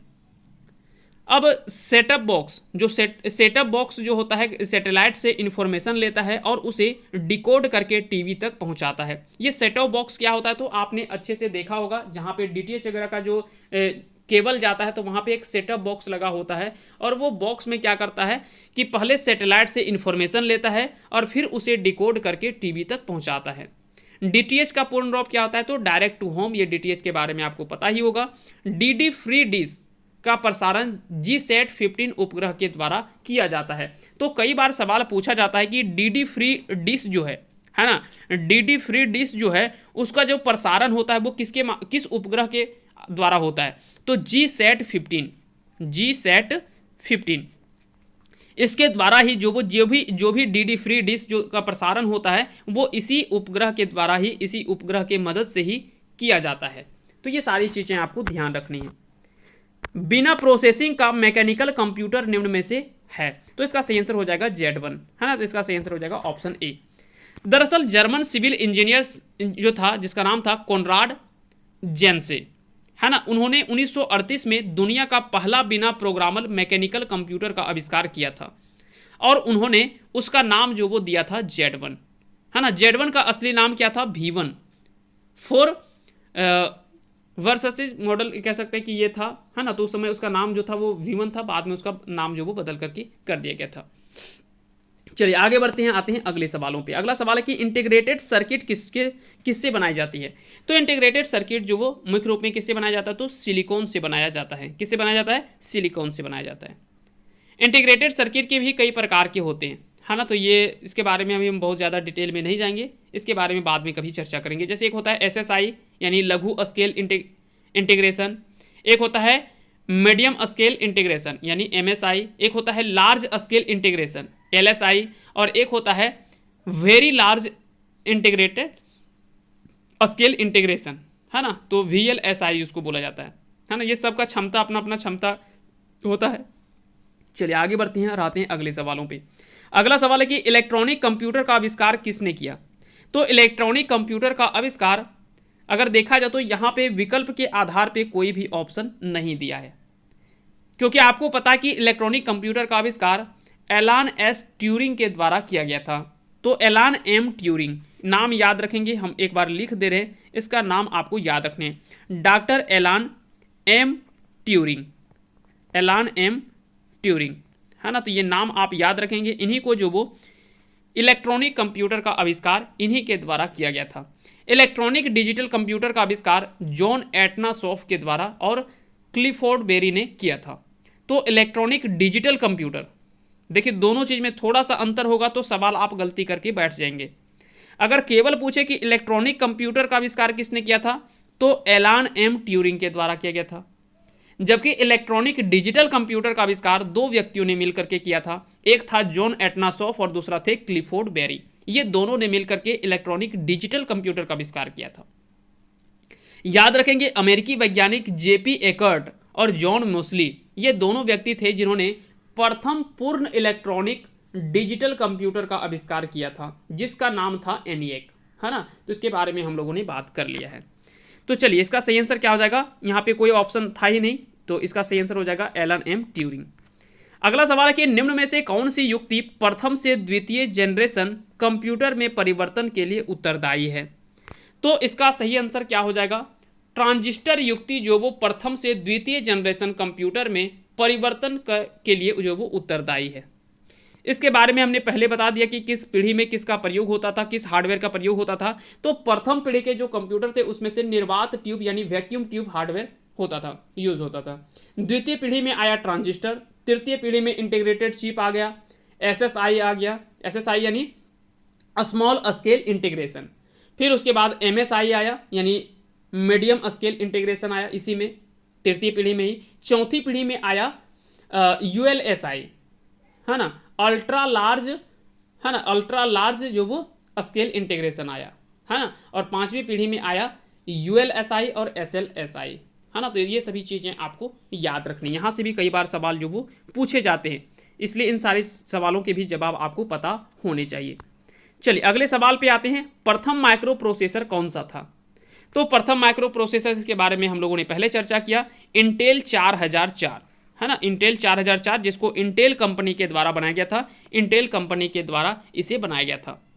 इंटेल 4004 माइक्रो प्रोसेसर को 1971 में, 1971 में, है ना, 1971 में बाजार में उतारा गया था, जबकि इसका आविष्कार जो हुआ था वो 1969 ईस्वी में हुआ था। तो दोनों चीज़ें याद रखेंगे। अगर पूछा जाए कि आविष्कार कब हुआ था प्रथम माइक्रो प्रोसेसर का, जिसका नाम था इंटेल 4004, इंटेल कंपनी ने बनाया था, 1969 में इसका आविष्कार किया गया था और मार्केट में जो उतारा गया 1971 में इसको मार्केट में उतारा गया। अगर पूछे कि भारत का पहला स्वदेशी माइक्रो प्रोसेसर क्या नाम क्या था, तो उसका नाम था शक्ति, जिसका निर्माण जो वो IIT मद्रास ने किया था। ठीक है, तो ये सारी चीज़ें आपको ध्यान रखनी है। चलिए आगे बढ़ते हैं और आते हैं अगले सवाल पे। एक और सवाल यहाँ से पूछा जा सकता है कि पहला आम इस्तेमाल होने वाला माइक्रो प्रोसेसर जो था वो था इंटेल 8080, हाँ ना, जो है ये बाजार में कह सकते हैं कि पहला आम इस्तेमाल के लिए यानी जनरल यूज के लिए जो पहला माइक्रो प्रोसेसर जो था वो इंटेल 8080 था। अगला सवाल है कि एक ही चिप पर सभी कंपोनेंट को स्थापित करने में इंटेल को कब सफलता मिली? तो एक ही चिप पर सभी कंपोनेंट को स्थापित करने में जो इंटेल को सफलता मिली वो कब मिली थी? ये सफलता उनको जो वो 1971 में मिली थी। इंटेल तथा AMD ये दो प्रमुख माइक्रो प्रोसेसर निर्माता कंपनियां हैं, ये आपको याद रखनी है, हाँ ना। इनके द्वारा निर्मित कुछ माइक्रो प्रोसेसर के बारे में अगर हम लोग बात करें या CPU चिप का, तो वो है Intel Pentium, Intel Celeron, Intel Xeon, है ना। जैसे कई सारे हैं, एटम है, AMD एंथलॉन है, AMD ड्यूरॉन है, इंटेल कोर 2 ड्यू है, जैसे कई सारे जो वो माइक्रो प्रोसेसर और CPU का चिप का निर्माण इन्होंने किया है। तो इंटेल और ये दोनों कंपनियों AMD, ये दोनों कंपनियों के बारे में आपको ये नाम याद रखने हैं। तो इसका सही आंसर क्या हो जाएगा? ऑप्शन ए इसका सही आंसर हो जाएगा। 1971 में इनको जो वो सफलता मिली थी। आधुनिक सुपर कंप्यूटर की चरम गति कितनी है? तो आधुनिक सुपर कंप्यूटर इसकी चरम गति जो वो 100 गीगा फ्लॉप्स है। कितना है? 100 गीगा फ्लॉप्स है।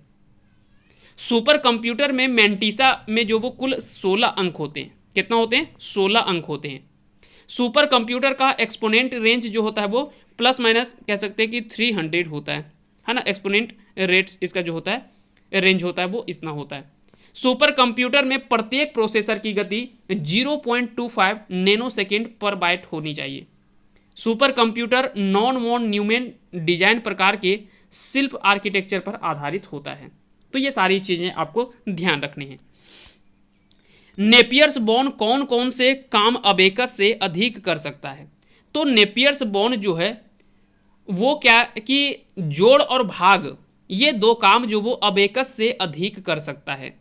नेपियर्स की हड्डियां एक मैनुअल रूप से संचालित की गणना के लिए द्वारा बनाई गई डिवाइस है, जबकि नेपियर साथ ही साथ याद रखेंगे नेपियर्स बोन का सेट जो वो 10 हड्डियों से बना होता है, जिसमें से 9 1 और 9 से 9 के बीच में, है ना, 9 जिसमें से याद रखेंगे कई बार यहाँ से सवाल पूछा जाता है कि 9 1 से 9 के बीच में दी गई संख्या के गुणक को प्रदर्शित करते हैं। नेपियर्स की 10वीं हड्डी को सूचांक के रूप में जाना जाता है। तो ये सभी चीज़ें आपको याद रखने, नहीं भी याद रखेंगे तो कम से कम इतना याद रखेगा कि जोड़ और भाग के मामले में नेपियर्स बोन जो वो अबेकस से अधिक कर सकता है ना। तो ये काम जो वो अधिक कर सकता है, ये आपको याद रखने। सुपर कंप्यूटर में मैकेनिकल कैलकुलेटर का निर्माण किया था। तो सुपर कंप्यूटर में मैकेनिकल कैलकुलेटर का आविष्कार, है ना। तो इसका आविष्कार जो वो किसके द्वारा किया गया था? तो ब्लेज पास्कल ने प्रथम मैकेनिकल कैलकुलेटर का निर्माण जो वो किया था 1642 में। फ्रांस के गणितज्ञ थे ब्लेज पास्कल। इन्होंने प्रथम यांत्रिक गणना मशीन का आविष्कार किया था और पास्कलाइन को एडिंग मशीन भी कहा जाता है। तो याद रखेंगे ये सभी चीज़ों के बारे में। तो इसका सही आंसर क्या हो जाएगा? इसका राइट आंसर हो जाएगा ऑप्शन सी यानी ब्लेज पास्कल। प्रथम पीढ़ी कंप्यूटर कौन सा था? तो प्रथम पीढ़ी जो कंप्यूटर था वो था इलेक्ट्रोमैकेनिकल इसकी जो विशेषताएं थी, इसका सही आंसर हो जाएगा इलेक्ट्रोमैकेनिकल पर आधारित थी। तो इसका सही आंसर हो जाएगा ऑप्शन बी। एनालॉग कंप्यूटर क्या है? तो एनालॉग कंप्यूटर के बारे में अगर हम लोग चर्चा करें तो एनालॉग कंप्यूटर निम्न स्तर पर संप्रेषित करना है। एनालॉग कंप्यूटर की विशेषता क्या होती है? तो एनालॉग कंप्यूटर की कई सारी विशेषताएं, जैसा एनालॉग कंप्यूटर एक निर्देश प्रोसेस करने के बाद ही उसका निर्देश जो वो लेता है। दूसरा इसकी विशेषता है कि प्रत्येक ऑपरेशन के लिए अलग डाटा की आवश्यकता होती है। एनालॉग कंप्यूटर तापमान, दबाव, गति या तो फिर कह सकते हैं कि विद्युत प्रवाह के आधार पर कार्य करते हैं। एनालॉग कंप्यूटर संकेतों के आधार पर कार्य करते हैं और इसका अधिकांश उपयोग वैज्ञानिक और चिकित्सा क्षेत्र में अधिक किया जाता है। तो ये सभी चीज़ें आपको याद रखनी हैं। इसका सही आंसर क्या हो जाएगा? तो इसका राइट आंसर हो जाएगा निम्न स्तर पर संप्रेषित करना। तो इसका सही आंसर हो जाएगा ऑप्शन सी। लैपटॉप क्या है? लैपटॉप अगर आपसे पूछ ले कोई कि लैपटॉप क्या है, तो लैपटॉप का लाभ क्या है? तो लैपटॉप के कई सारे लाभ हैं, है ना। तो पहले तो इसके बारे में बता दें कि क्लिनिकल प्रयोगशाला में उपयुक्त कंप्यूटर है, कॉम्पैक्ट द्वारा निर्मित कंप्यूटर है और छोटे हल्के कंप्यूटर जो सूटकेस में आ सके। तो ये सभी जो वो कंप्यूटर की विशेषताएं हैं। और भी क्या क्या लाभ है? तो क्लिनिकल प्रयोगशाला में उपयुक्त कंप्यूटर, कॉम्पैक्ट द्वारा निर्मित कंप्यूटर, छोटे हल्के कंप्यूटर जो सूटकेस में भी आ सकते हैं, और लैपटॉप में पावर सप्लाई के लिए चार्जेबल बैटरी का इस्तेमाल किया जाता है। साथ ही साथ विद्युत खपत में भी कमी होती है और उच्च बैटरी क्षमता भी होती है। तो ये सभी कुछ लाभ हैं लैपटॉप के। अगला सवाल कि प्रयोक्ता के प्रोग्राम और हार्डवेयर के बीच में निम्नलिखित में से मध्यस्थ यानी मीडिएटर के रूप में कौन कार्य करता है? तो इनके बारे में अगर बात करें कि प्रयोक्ता के प्रोग्राम और हार्डवेयर के बीच में ऑपरेटिंग सिस्टम जो होता है वो मीडिएटर के रूप में कार्य करता है। ऑपरेटिंग सिस्टम का मुख्य कार्य क्या होता है? अब सवाल तो ये भी पूछा जा सकता है कि आखिर में ऑपरेटिंग सिस्टम करता क्या है। तो हार्डवेयर और सॉफ्टवेयर से संबंधित जो भी कंप्यूटर के विभिन्न एरर्स होते हैं उसको इंगित करना, हार्डवेयर और उपयोगकर्ता के बीच में संबंध स्थापित करना और एप्लीकेशन सॉफ्टवेयर के क्रियान्वयन के लिए पृष्ठभूमि तैयार करना। साथ ही साथ हार्डवेयर संसाधनों का नियंत्रण तथा बेहतर उपयोग के लिए सुनिश्चित करना, ये सभी कार्य जो वो ऑपरेटिंग सिस्टम के मुख्य कार्यों में शामिल होता है। अगला सवाल है, तो इसका सही आंसर क्या हो जाएगा? ऑपरेटिंग सिस्टम इसका जो वो राइट आंसर हो जाएगा। अगला सवाल कि फ्लो सॉल्वर का पहला संस्करण का नाम बताएं। फ्लो सॉल्वर का पहला संस्करण का नाम बताएं। तो इसका नाम था MK1। इसका सही आंसर हो जाएगा ऑप्शन बी, इसका राइट आंसर हो जाएगा। अब यहाँ पे सवाल उठता है कि आखिर में फ्लो सॉल्वर ये है क्या? तो याद रखेंगे भारत का ये एक सुपर कंप्यूटर है। भारत के विभिन्न सुपर कंप्यूटर का कुछ नाम हम आपको आज बता देते हैं, इसके बारे में आपको याद रखने हैं।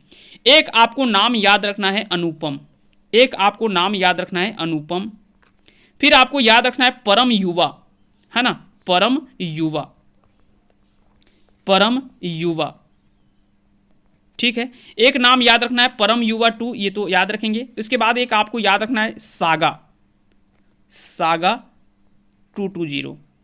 एक आपको याद रखना है एका, ये सभी भारत के सुपर कंप्यूटर हैं। उसके बाद है विर्गो, उसके बाद है विर्गो, फिर उसके बाद आपको याद रखना है विक्रम 100, क्या है? विक्रम 100, विक्रम 100। उसके अलावा एक और नाम याद रखना है क्रे XC40, क्रे XC40। उसके बाद फिर आपको ये नाम याद रखना है भास्कर, पेस, फ्लो सॉल्वर, ये सभी जो वो क्या है भारत के कुछ प्रमुख विभिन्न कह सकते हैं कि सुपर कंप्यूटर हैं, है ना। तो ये सभी नाम आपको याद रखना। हो सकता है कि सवाल ऐसा पूछा जाता है कि आपको 2-3 नाम दे देगा और बोलेगा कि ये क्या है, तो भारत का एक सुपर कंप्यूटर है ना। तो ऐसा ऑप्शन में आपको दिया जाता है। अगला सवाल है कि मार्क 1 था पहला कंप्यूटर, मार्क 1 था पहला कंप्यूटर। तो इसका आंसर आपको कमेंट बॉक्स में हमें लिख दीजिएगा। चलिए हम आपको इसका आंसर आपको बता देते हैं, उसके बाद में हम एक आपसे सवाल करेंगे।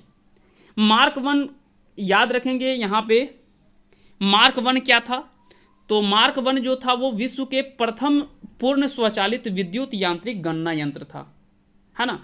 तो मुख्य रूप में अगर पूछे कि मार्क 1 क्या था, तो मार्क 1 जो वो विश्व के प्रथम पूर्ण स्वचालित विद्युत यांत्रिक गणना यंत्र था। सवाल आपसे यह है कि मार्क 1 का निर्माण जो वो किसके द्वारा किया गया था, ये आप हमें कमेंट बॉक्स में लिख दीजिएगा कि मार्क 1 का आविष्कार जो वो किसके द्वारा किया गया था, ये आप हमें कमेंट बॉक्स में लिखिएगा। और उम्मीद करते हैं कि आज का ये सेशन आप सभी को पसंद आया होगा। अगर यह सेशन पसंद आया तो इस वीडियो को लाइक कीजिएगा, और साथ ही साथ अगर चैनल पे नए हैं तो चैनल को सब्सक्राइब जरूर कर लीजिएगा, क्योंकि आपके लिए हम इतना मेहनत करते हैं, ईमानदारी पूर्वक हम आपको अगर पढ़ा रहे हैं तो कम से कम आप भी इसमें से ईमानदारी दिखाइए और चैनल को सब्सक्राइब जरूर कर लीजिएगा। जैसे ही इस चैनल पे हमारे परिवार बढ़ते हैं तो हमें भी अच्छा लगता है, और नई मोटिवेशन के साथ में, नई ऊर्जा के साथ में हम आपके बीच में आ भी पाते हैं।